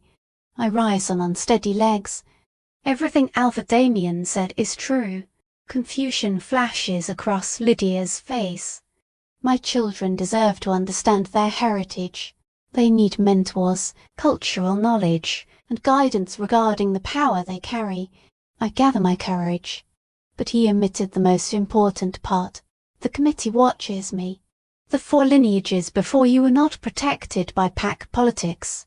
They were destroyed by them. I begin with Nightshade. That pack collapsed because of internal power struggles. Then Goldcrest. They became so obsessed with purity that they denied every child who failed their narrow standards. Moonborn. They labelled their own pups cursed because of physical traits they feared. In Burfell. They were hunted nearly to extinction while neighbouring packs watched and offered no meaningful assistance. I let the silence absorb the accusation. The pack system did not preserve these priceless bloodlines. It helped destroy them. I move behind my children and rest a hand on each shoulder I can reach. Now that these 4 survived despite being abandoned, the same system wants them back. Not because it suddenly loves them, but because their ancestry has become useful. My voice grows stronger. They want political influence, genetic leverage, and control over resources. They want to force these children into the same structures that nearly destroyed their ancestors. I meet the committee's eyes. I cannot personally teach every part of wolf hierarchy. I cannot shift beside them, and I will never fully know what it feels like to share a mind with a wolf. Then I look down at my children. But I can teach something the pack system repeatedly failed to teach. My throat tightens. Their value does not depend on usefulness. Family is greater than genetic inheritance. Love without conditions exists, and it deserves protection. My voice cracks, but I continue. If you separate us, you tell them that everything I taught was false. You tell them blood matters more than bonds, that their worth lies in DNA rather than in the people they have become. I face the committee one final time. Is that truly the lesson this council wishes to give them? I sit, emptied of everything. The committee does not leave the room. Instead, the 3 members turn toward one another and begin speaking too quietly for the audience to hear. 5 minutes pass. Then 10. Then 15. At last, Elder Meredith clears her throat. The committee has reached a decision. Every muscle in my body locks. However, because this matter is unusually complex and any ruling may establish significant precedent, additional time is required to formalize our findings and supporting legal analysis. She folds her hands. We will reconvene in 2 weeks for the final decision. 2 more weeks. 2 more weeks of uncertainty. 2 more weeks of holding a family that may be taken from me. This hearing is adjourned. We leave the building in silence. Everyone is too exhausted to speak. Lydia tries to suggest that the delay may indicate the committee is taking our arguments seriously, but no one has enough energy to answer. We are halfway to the parking area when Damien catches us.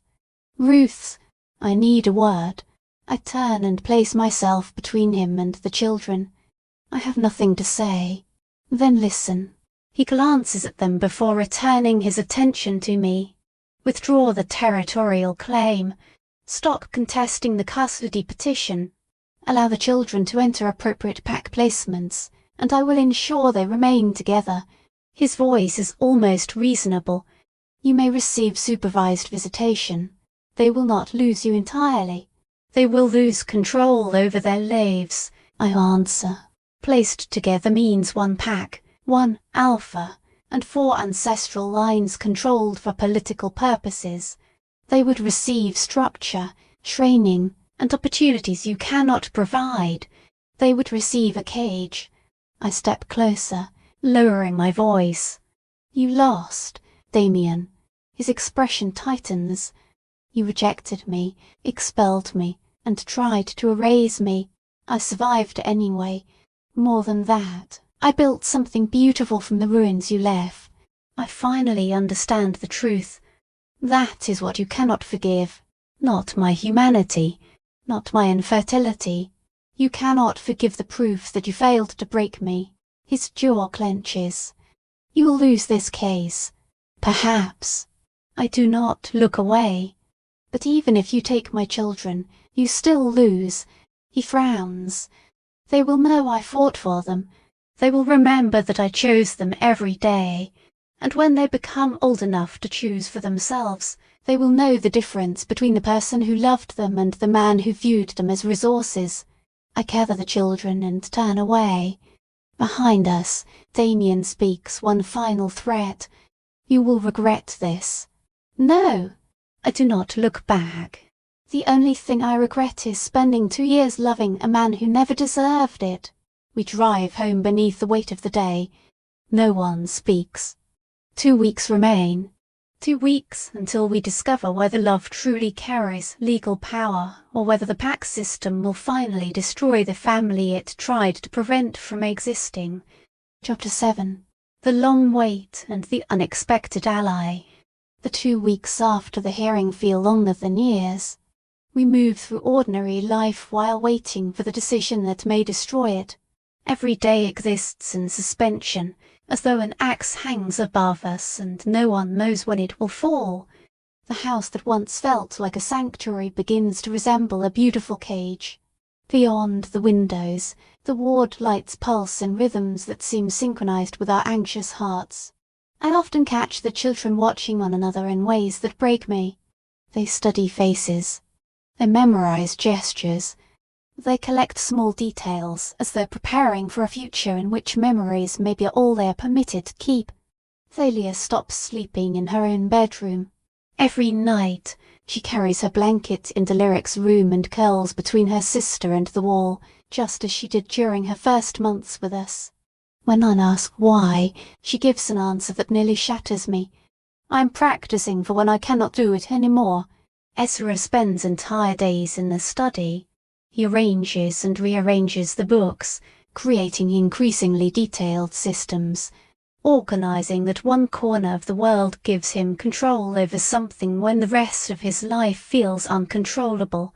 He rarely discusses his fear. Instead, I discover notes hidden inside different books, messages addressed to his siblings, preserving words he may not be allowed to say later. Lyric, you are braver than you realize. Never let anyone make you smaller. Regina, asking for help does not make you weak. Strength is not the same as being invulnerable. Thalia, your fire is a gift. It is not a curse. Burn brightly. Lyric pours everything into the greenhouse. She works the soil with an intensity bordering on obsession. She plans what will grow next spring, even though she may not be here to see any of it. Preparing a future garden becomes her act of defiance against uncertainty.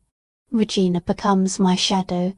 He follows me from room to room, helping with routine tasks and finding reasons never to leave me alone. It takes 3 days before I'll understand. He is saying goodbye. Not with words, because speaking the possibility aloud would make it real. He says it with presence, shared chores, and long stretches of comfortable silence. On the 4th morning, I find him sitting on the back porch before sunrise. He stares into the forest with an expression far too old for 15. I sit beside him, Neither of us speaks while dawn paints the sky rose and gold. "I have been thinking," he says at last. His voice is rough. "About what happens if we lose. About what I will do if they separate us. Regina, no! Please listen. I need to say this." He turns toward me. The nightshade eyes that once held only rage are filled now with a frightening kind of peace. "If the council divides us, I will not resist physically. I start to object, but he continues. I will not give them an excuse to call me violent, unstable, or too aggressive to deserve trust. You are none of those things. I know. You taught me that." He leans forward, elbows on his knees. "But I need you to understand my plan. I will cooperate with whichever pack receives me. I will follow every rule. I will learn everything they teach and become the perfect pack member." His voice hardens.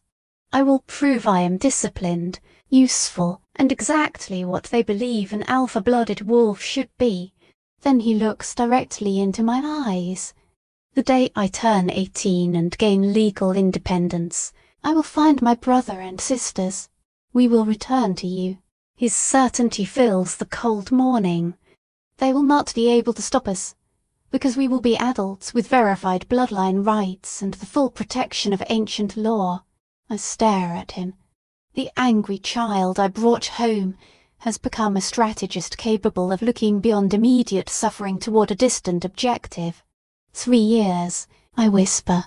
"You would have to endure 3 years. I would wait 30. He takes my hand.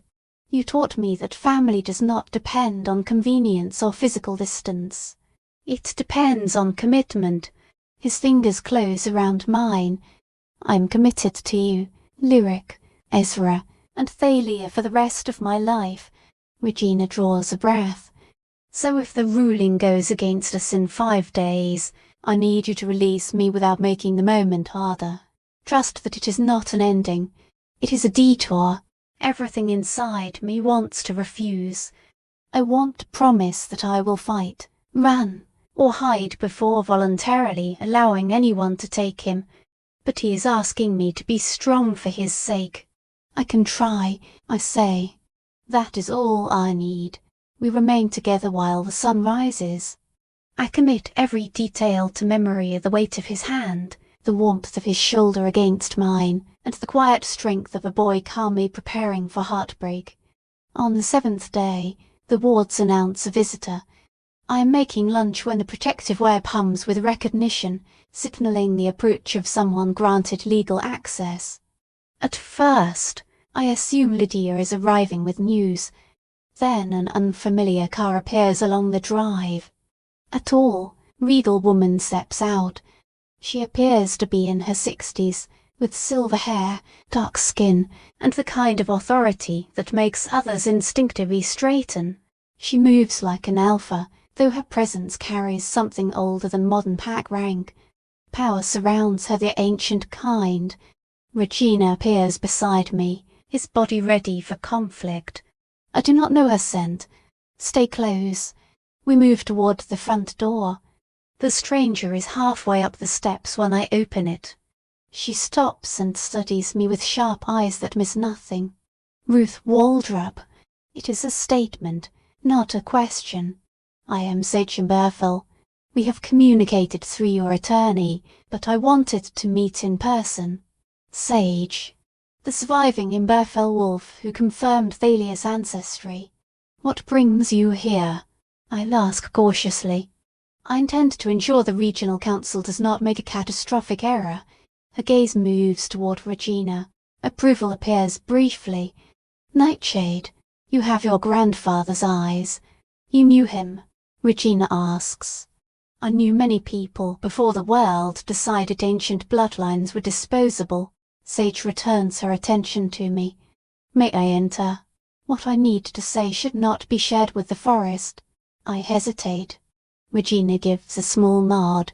Some instinct tells him she is not a threat. I open the door wider. The other children emerge from different rooms as Sage enters, drawn by the unfamiliar presence. When Sage sees Thalia, Her entire expression softens. "Little fire," she says. "You have grown." Thalia looks confused. "You knew me. I held you when you were 3 days old. I sang you ancestral songs and taught your mother how to manage the changes in your body temperature." A sorrowful smile touches Sage's mouth. "Then the hunters attacked while I was away scouting. When I return, nearly everyone was dead or scattered. You are among the missing. You could have found me," Thalia says. There is accusation in her voice. "You could have searched. I tried." Sage's expression tightens. The remaining Imberfell adults decided to preserve the strongest fire wield as the children they believed most likely to continue the lineage.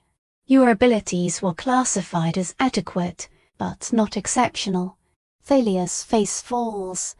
"That is why they sent you into human care. I opposed the decision. I fought them and lost." Sage looks toward me. "By the time I obtained enough resources to locate you, Ruth had already taken legal guardianship." Gratitude, regret, and something resembling envy move across her face. "She gave you what Imberfell failed to provide: a home, unconditional love, and the freedom to develop without being treated as a genetic project." Sage gestures toward all 4 children. "She did that for each of you. That is why I came." She removes a thick folder from her bag and places it on the kitchen table. "Legal precedent. 23 custody disputes from the last century and a half involving rare bloodlines and unconventional guardians."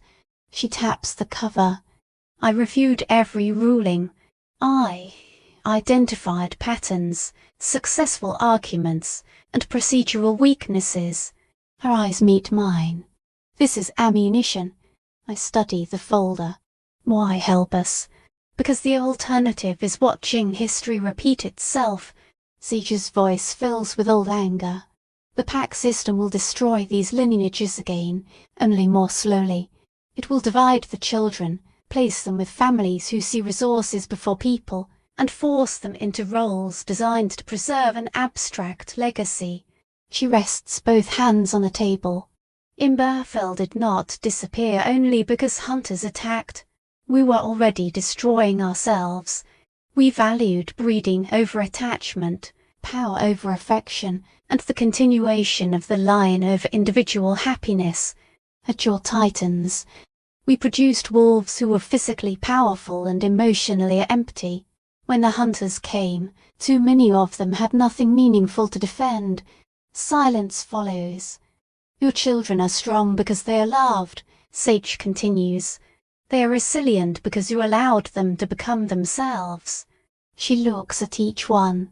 "They are proud of their bloodlines because those bloodlines are gifts, not chains." Then her eyes return to me. "That is exactly what forced separation would destroy. The committee does not care about love," I say. "It cares about precedent, tradition, and hierarchy. Then speak in the language it understands."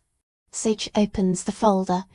Pages of notes, highlighted rulings, and cross-referenced cases fill it. Elder Meredith respects procedure, present enough precedent, and she will listen. She turns another page. Alpha Cornelius respects power. Show him that these 4 lineages have greater political and strategic value united than separated. Then she smiles without warmth. Damien respects only his reputation. Expose his personal motive. Make it clear that supporting him will cause the entire committee to appear complicit in revenge. How? Call witnesses he does not expect. Wolves who saw how he treated you during the meeting. People who know why he rejected you and how he disguises cruelty as duty. She produces a second list. Several former Silverpaw members left because they opposed his leadership. Some are willing to testify. The strategy is dangerous. It is also the first plan that feels capable of changing the balance. "This might work," Regina says slowly. "Instead of only defending Mom's parenting, we challenge Damien's right to judge her. It is risky," Sage warns. "You will destroy alliances and make powerful enemies. Some of those enemies may remain for years. We already have enemies, Lyric says. At least this time we would be attacking back. I think about every step that brought us here. Damien invited me to be humiliated, and I entered his house with my head raised. We claimed land because we deserved a home. We awakened the wards because our family deserved protection. Throughout everything, we have remained on defense. We have repeatedly tried to prove we are acceptable, worthy, and traditional enough to be allowed to exist. Perhaps it is time to stop asking for permission. All right, I tell Sage. Show me every piece of evidence. The next 5 days pass in relentless preparation. Sage moves into one of the outbuildings, claiming she needs to remain nearby in case we require immediate advice. I suspect there is another reason. She is drawn to the territory, to the red Imberthal light woven through the wards, and to the possibility that her lineage is not as close to extinction as she believed. She spends hours with Thalia. Sage teaches her fire control, ancestral history, and songs I could never have provided. Watching them awakens complicated feelings. I am grateful that my daughter can connect with her heritage.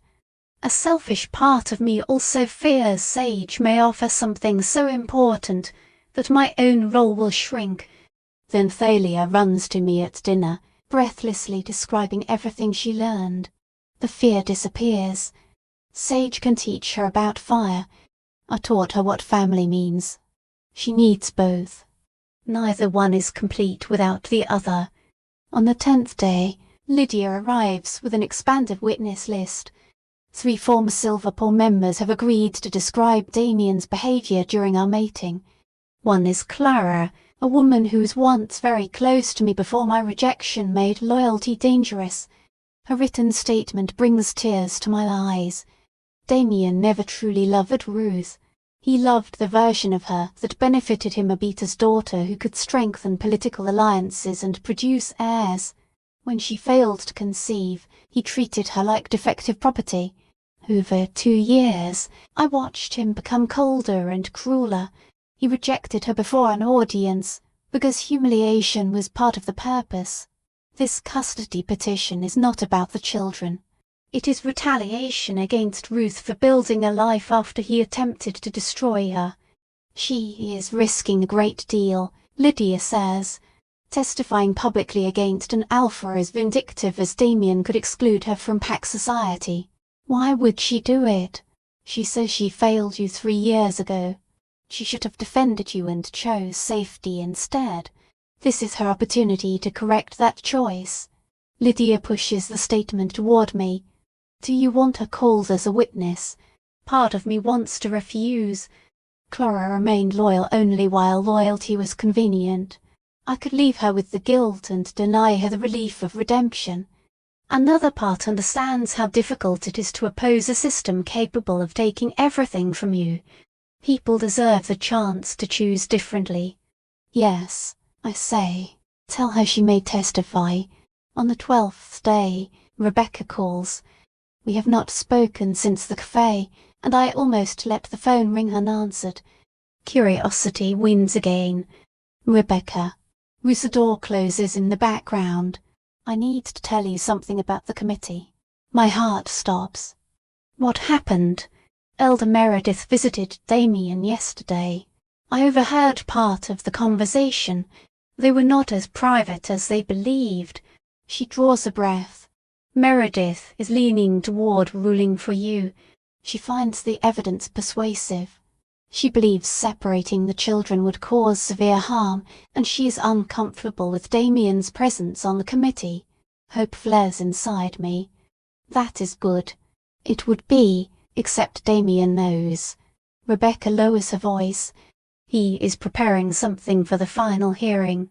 Something he believes will force Meredith to vote against you no matter what the evidence shows. What? I do not know. I heard him tell Cornelius that he has insurance against an unfavourable decision. She pauses. He said you would destroy your own case during the hearing. Destroy it how? I am sorry. I do not know. I only wanted to warn you. Her whisper becomes urgent. Whatever he attempts, remain careful. Do not give him the reaction he wants. The call ends before I can ask more. I sit in our kitchen and try to imagine what Damien could present that would cause me to ruin my own case. Nothing comes to mind. Not knowing is more frightening than any answer. On the night before the final hearing, all 5 of us gather in a tower room. We sit at the positions from the activation ritual. Regina at the north window, Lyric at the east, Thalia at the south, Ezra at the west. I sit in the centre of the compass rose, the place where the wards acknowledge me not as a bloodline carrier, but as the heart joining the 4 directions. Whatever happens tomorrow, I begin. You need to understand something. My voice remains steady despite the fear. You are the greatest achievement of my life. Lyric starts to interrupt. None. Please let me finish. I look at them one by one. Not the wards. Not the territory. Not standing against the council. I speak each name. Regina. Lyric. Ezra. Thalia. You are what makes me proud. Emotion fills the room. If they rule against us and separate the family, remember that what we built was real. What we built is real. Our family, Regina corrects firmly. Present tense.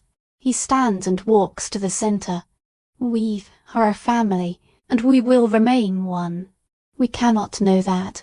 Yes, we can. He stops beside me. Even if they separate our bodies and years pass before we reunite, we remain family. Regina gestures toward the glowing floor. The wards proved it. Ancient magic responded not only to our ancestry, but to our bond. A committee cannot order that out of existence. The others leave their positions and join us. When we gather in the middle of the compass rose, the wards pulse in recognition. 4 ancestral lineages. 1 human heart. A family that should not work according to every traditional rule, yet does. Together, Thalia whispers. Together, the rest of us answer. Standing beneath the ward lights with their hands in mine, I know something with absolute certainty. Damien has already lost. He never understood what we created. He believes family is blood, obligation, and genetic legacy. He does not understand that family is the act of arriving, remaining, and choosing one another repeatedly, especially when the world insists you should not. That is a magic he cannot touch. It is strength he cannot break. Tomorrow, when we enter the hearing room again, we will show him exactly what he discarded. Not a broken and barren woman. A mother willing to confront the world for her children. And a family strong enough to survive whatever storm waits for us. Chapter 8. The final verdict. The second hearing feels entirely different from the first. Perhaps it is because we understand the battlefield now. Perhaps 2 weeks of preparing for war changed us more than weeks spent hoping for mercy ever could. Or perhaps the difference lies in the way my children enter the council building. Their heads remain high. Their shoulders are straight. They walk like warriors prepared to face whatever waits beyond the doors. We are no longer victims asking the system to spare us. We were challengers demanding that it answer for what it has done. The hearing room is far more crowded than before. News of the case has spread throughout the region. The rejected and barren former Luna who adopted 4 ancient bloodline heirs and then fought the same pack structure that discarded every one of them. Some observers may have come to witness history. Others probably expect the entertainment of watching us fail in public. Damien is already seated at the committee table. Confidence radiates from him. Alpha Cornelius sits nearby with a carefully neutral expression. Elder Meredith arrives last. When her eyes meet mine, I see something that may be sympathy. It may be pity. I cannot decide which possibility is worse. Once everyone has settled, Meredith opens the proceeding. This hearing is reconvened. The committee has reviewed the testimony and evidence submitted during the initial session. She folds her hands before her. Today, both parties may present any additional evidence before the committee issues its final ruling. Lydia rises. The guardian requests permission to offer further testimony. Your Honour. Elder Meredith raises one eyebrow. This is not a formal court proceeding, Miss Thorne whisper. A faint smile touches Lydia's mouth. Of course. We call Clara Whitmeadow. Murmurs move through the spectators. Clara enters. She is a slim blonde woman in her 30s, and her hands tremble as she takes the witness chair. She never looks towards Damien. That alone reveals the courage required for her to appear. Lydia guides her testimony carefully. Clara describes our friendship during my mating to Damien.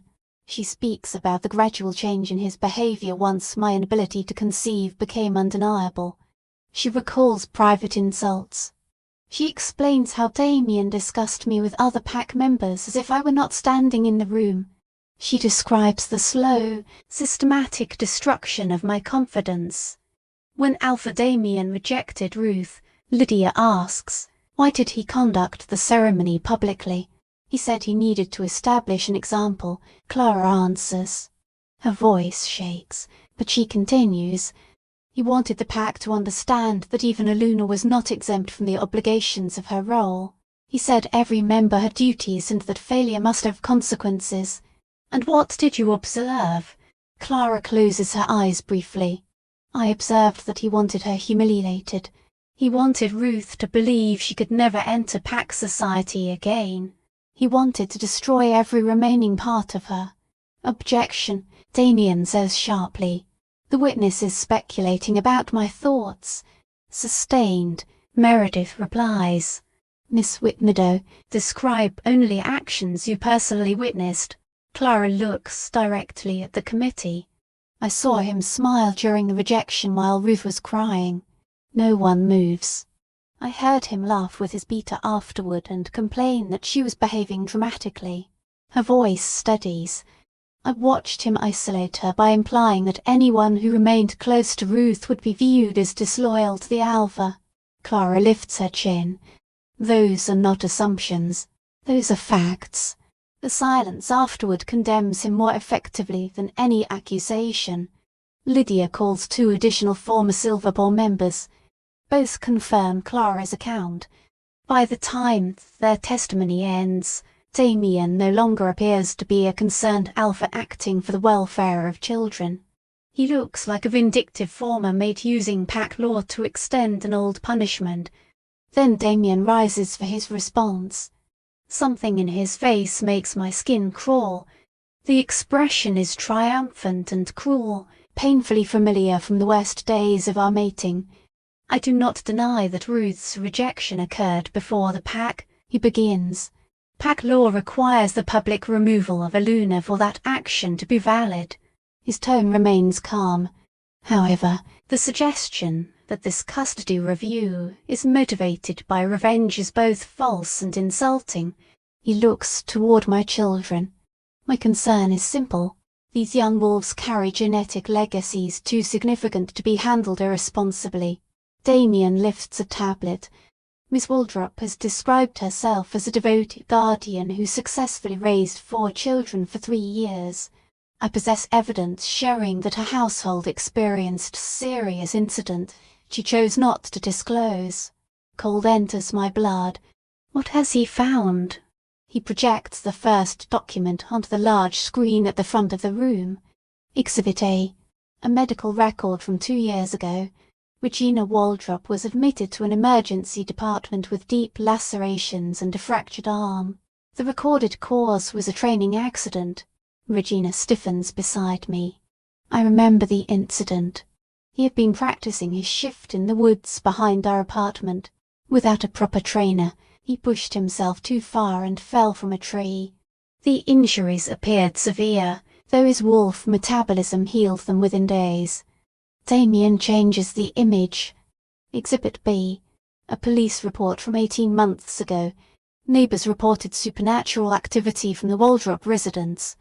Investigators found fire damage consistent with uncontrolled flame manipulation. Thalia's nightmare. She set her bedding on fire before I calmed her. We followed every required procedure, contacted supernatural services, and arranged additional trauma therapy. The fire never moved beyond her bed because I had already installed suppression measures in the bedrooms. Exhibit C, Damien says. His smile becomes vicious. A Child Protective Services investigation from 8 months ago after Lyric Waldrop was found alone in a public park after dark. That tonight, I have been forced to remain late at my part-time job. Regina was responsible for the others, but Lyric slipped out without telling him. It was a mistake. Mine, because I lacked a stronger backup plan. Hers, because she broke the household rules. Child Services investigated and closed the case after finding the report unsubstantiated. Any single event may be explainable, Damien tells the committee. Together, however, they reveal an overwhelmed guardian without the resources or support required to safely raise 4 high-needs supernatural children. He faces me. I do not accuse Ruth of intentional neglect. She is human. She was attempting to care for children with complex abilities. Without PAC guidance, his voice becomes almost compassionate. These records prove that good intentions are not enough. Eventually, one of these children may be severely injured or killed under her supervision. Whispers spread through the hearing room. Several observers nod. Others look at me with concern. Elder Meredith frowns as she examines the reports. This is Damien's insurance, not fabricated evidence. Something more effective. He has removed the context from real events and arranged them into the appearance of failure. I begin to rise, desperate to explain each incident. Regina stands first. May I speak? His voice cuts through the room. Meredith appears surprised but nods. You may address the committee. Regina walks to the front with the confidence of someone far older than 15. He turns toward the 3 committee members. Everything Alpha Damien presented is true. Those events occurred. Damien's satisfaction deepens.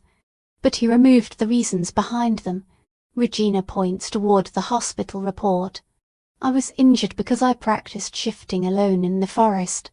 I had no pack and no experienced wolf teaching me how to control my body. He faces the audience. When I fell and broke my arm, I did not hide it. I told my mother immediately because she had taught me that asking for help was not weakness. Regina's eyes moved to me. She brought me to the hospital, completed every report, and spent the next 3 months searching for a qualified shifting instructor. He points to the second document. Thalia's fire began during a nightmare about the hunters who killed most of Imberville. It was frightening, but Mom is awake and monitoring her because she knows the nightmares can trigger her abilities.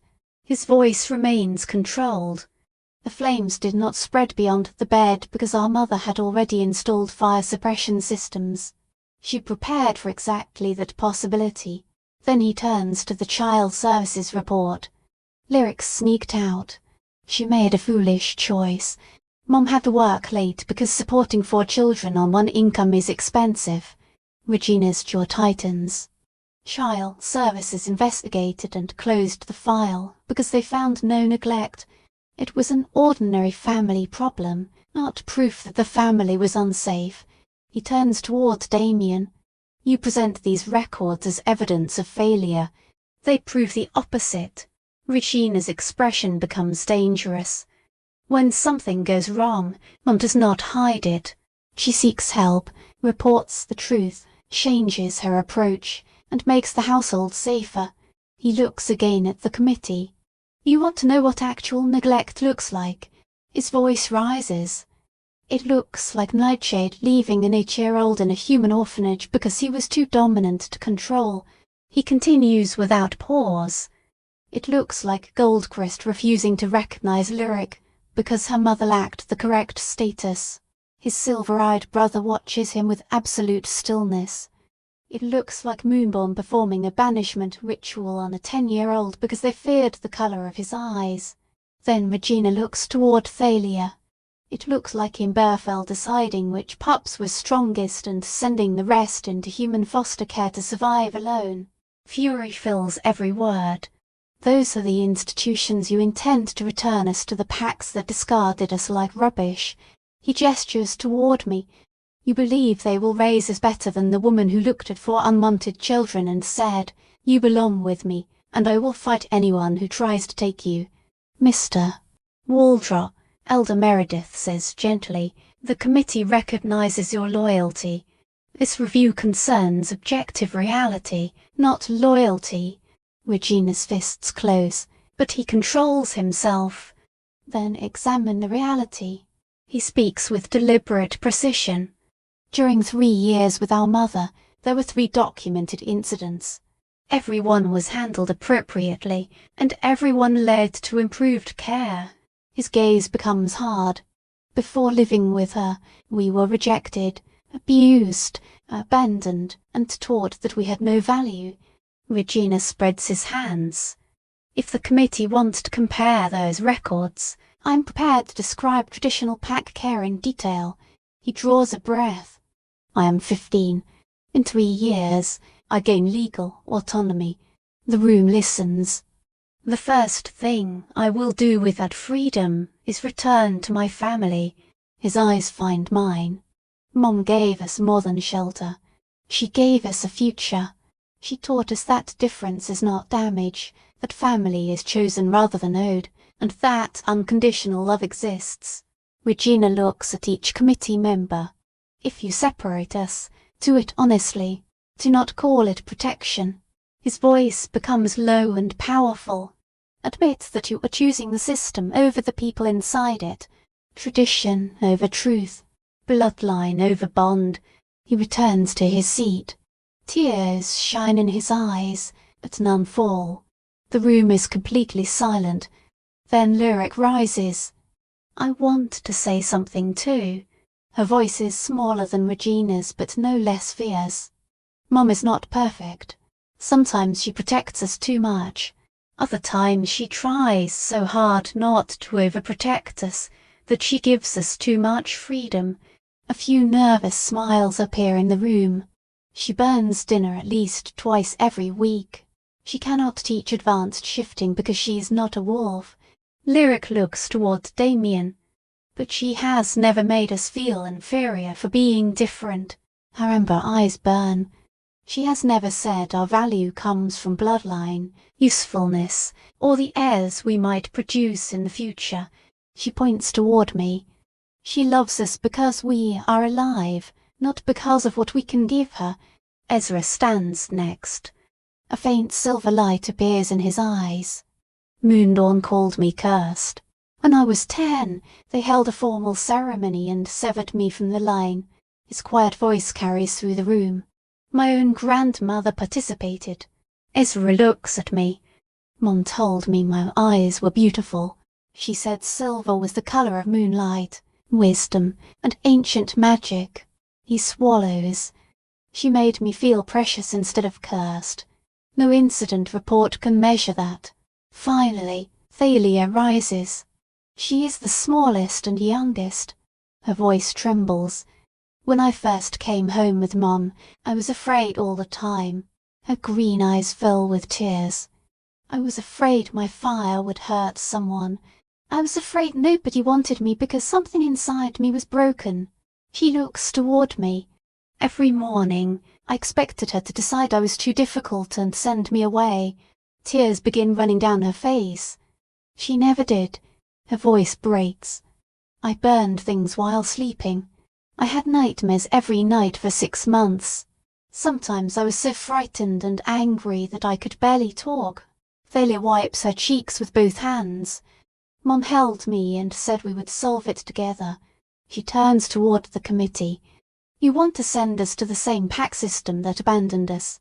You believe that is better than remaining with the person who chose us, defended us, and loved us even when caring for us was difficult and expensive. She draws a shaky breath. If you separate us, We will survive because she taught us how. Then she says the sentence that changes the room. But for the rest of our lives, we will know that this system values our ancestry more than our happiness. Thalia returns to her chair. No one speaks. Elder Meredith studies the children with an unreadable expression. Alpha Cornelius looks deeply uncomfortable. His confidence has been shaken. Damien is furious. His insurance was meant to destroy me. Instead, it gave my children a platform from which to defend our family. Does the guardian wish to respond? Meredith asks. I stand slowly. My legs are shaking. My children have already said everything I could say, and they said it better. I look at the four of them. They are correct. I am not perfect. My voice grows steadier. I make mistakes. I'm learning how to raise supernatural children without a supernatural community teaching me what to do. I admit the truth without shame. Sometimes I fail. Then I face the committee. But I appear every day. I let the words settle. Every crisis, every challenge. Every ordinary morning, I show up. My hands stop trembling. When I make a mistake, I change. I learn. I try again. I turn toward Damien. I do not possess a pack's resources or generations of wolf-rearing knowledge. What I possess is love, commitment, and the certainty that these four people are the most important part of my life. His face hardens. 3 years ago, you rejected me because I could not give you biological heirs. You called me broken and worthless. You said I have failed as both mate and Luna. I hold his gaze. You were correct about one thing. I could not provide what you wanted. Then I gesture toward the children. But you were wrong about my value. Emotion tightens my throat. They proved that my worth does not lie in reproduction. It lies in my ability to choose, love, and create something meaningful from the remains of destroyed dreams. I speak the truth I have carried since returning to Packlands. You discarded me because I did not serve your needs. These children chose me because they recognize what you never could. I look toward all 3 committee members. Family is greater than biology, destiny, and even a mate bond. My shoulders straighten. If you rule against us, I will obey. I will let them go because I love them enough to want their safety, even if losing them destroys me. The children make small sounds of protest, but I continue. I will also know that the same system which rejected me and abandoned every one of them remains broken beyond repair. I sit. Immediately, hands reach for me. Regina takes one. Ezra takes the other. Lyric and Thalia press against my shoulders. Together, we form one unbroken line. Elder Meredith looks toward Cornelius and Damien. The committee must deliberate. The room will be cleared except for parties and legal counsel. The observers leave reluctantly. Soon, only the children, Lydia, Damien, and the committee remain. The 3 decision-makers lean toward one another. Their voices are low, but fragments reach us. Unprecedented. Strong evidence of attachment. Precedent requires. Personal retaliation cannot be disregarded. 5 minutes pass. Then 10. Then 15. At last, the committee separates. Elder Meredith sits forward. This case has presented an exceptional difficulty. Her expression is carefully neutral. Evidence clearly establishes strong familial bonds, adequate care despite limited resources, and children who have developed successfully within an unconventional household. My heart hammers. However, valid concerns remain regarding the long-term ability of a human guardian to raise several alpha-blooded children without structured pack support or access to supernatural resources. She pauses. The room stops breathing. After considering the complete record, the committee finds that Ruth Waldrop's guardianship of Regina, Lyric, Ezra, and Thalia is adequate and serves the children's best interests. For 1 impossible second, the words do not make sense. The existing custody arrangement is upheld. The world stops moving. However, Meredith continues. The following conditions will apply. I barely hear her over the blood rushing in my ears. First, Miss Waldrop must establish a formal network of supernatural mentors capable of providing guidance in areas beyond her personal expertise. She raises a second finger. Second, a child welfare specialist appointed by the regional council will conduct quarterly reviews. A third, the children must attend the annual ancestral bloodline gathering so they can develop relationships with others connected to their heritage. Her eyes meet mine. These conditions are mandatory. Failure to comply will trigger an immediate review of custody. Do you accept? Yes. My voice breaks. Yes.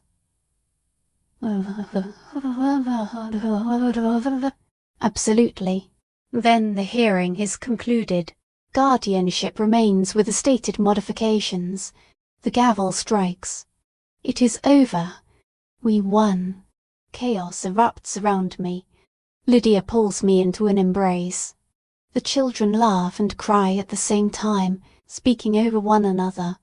Only then do I realize tears are streaming down my own face. We won. Damien rises so abruptly that his chair scrapes across the floor. Hatred fills his eyes. Once, that expression would have terrified me. It no longer does. This is not over, he says quietly, intending the words only for me. Yes, Damien, it is. I smile. You lost more than this hearing. You lost the private war in which you kept trying to prove that rejecting me was justified. He stares at me. Seeing you now, after all the energy you spent trying to destroy my life, has taught me something. I step closer. I escaped. You did not. His face changes. You remain chained to anger and regret. You may carry those chains forever. I turn toward the children. I am going home to my family. I am going to live. We leave him behind. Outside the council building, afternoon sunlight falls across the steps. Sage waits near the entrance. The moment she sees our faces, she releases a joyful shout and crushes me in an embrace. You did it. We did it, I correct. My gaze includes Lydia, Sage, and all 4 children. Every one of us. Epilogue. 6 months later, the garden has become Lyric's pride. For half a year, she coaxed life from the soil surrounding our house. Now early summer covers everything in green. Tomatoes, peppers, and herbs grow in orderly rows. Flowers border the bed's roses, daisies, and the purple plant Lyric proudly informed me was lavender. I sit on the back porch with coffee and watch her work. Regina emerges from the woods at the northern edge of the property. He has been training with a mentor arranged through Elder Meredith, an elderly nightshade survivor who escaped the pack's collapse and lived for years as a rogue. The man teaches Regina about his ancestry, the meaning of shadow and strength, and how to enter his power without becoming controlled by it. Watching my son grow is both magnificent and terrifying. Mom, Thalia calls from upstairs. Can Ezra and I attend the gathering next month? After you finish your school assignments, I call back. The bloodline gatherings have been good for all of them. They meet other ancient line wolves and gain access to knowledge I could never supply alone. Thalia has located 3 additional Imberfell survivors. Between formal gatherings, they remain connected through virtual meetings. Ezra has begun studying with a Moonborn historian who teaches him the old languages. The children are developing support networks and learning who they are beyond the boundaries of our household. That is healthy. And they always return home. The mail is here, Lyric announces. She jogs up the long drive carrying a stack of envelopes. Most are advertisements or ordinary notices. One catches my attention. Rebecca's handwriting marks the front. I open it carefully. The letter is written by hand on expensive paper. Dear Ruth, I wanted you to know that I left Damien. I filed for divorce, took legal custody of my pups, and returned to my father's territory in the East. The process has been difficult, and the legal dispute is not finished. Still, I could not remain in Silverpaw. Watching you fight for your family made me recognize that I had allowed my own family to become a beautiful prison. You taught me what genuine strength looks like, not the loud performance alphas display, but the quiet kind that returns every day even after the world insists you are insufficient. I do not know whether we will ever become friends. I do not expect forgiveness for remaining silent while Damien tried to destroy you. But your example mattered. Watching you choose yourself and your children gave me the courage to make the same choice. Thank you. And congratulations. You deserved to win. Rebecca. I fold the letter and place it in my pocket. Perhaps one day I will answer. Perhaps we may eventually become allies, even if friendship never becomes possible. For now, I am content to sit on the porch of the home we claimed while ward lights pulse with a rhythm of 5 connected hearts. I watch my children become themselves. Regina learns dominance from a mentor who respects his strength instead of fearing it. Lyric brings life from the earth and proves that power takes many forms. Ezra disappears into history and knowledge, building understanding page by page. Thalia masters her fire without surrendering the passion that makes her shine. And I am no longer the rejected, damaged former Luna. I am simply Mom. Imperfect, frequently, overwhelmed, learning as I go, but present, always present. Mom, Regina calls from the edge of the forest. Come see what I learned. I set down my coffee and cross the yard toward the place where all 4 children are gathering. Whatever Regina intends to demonstrate will probably be impressive and slightly frightening.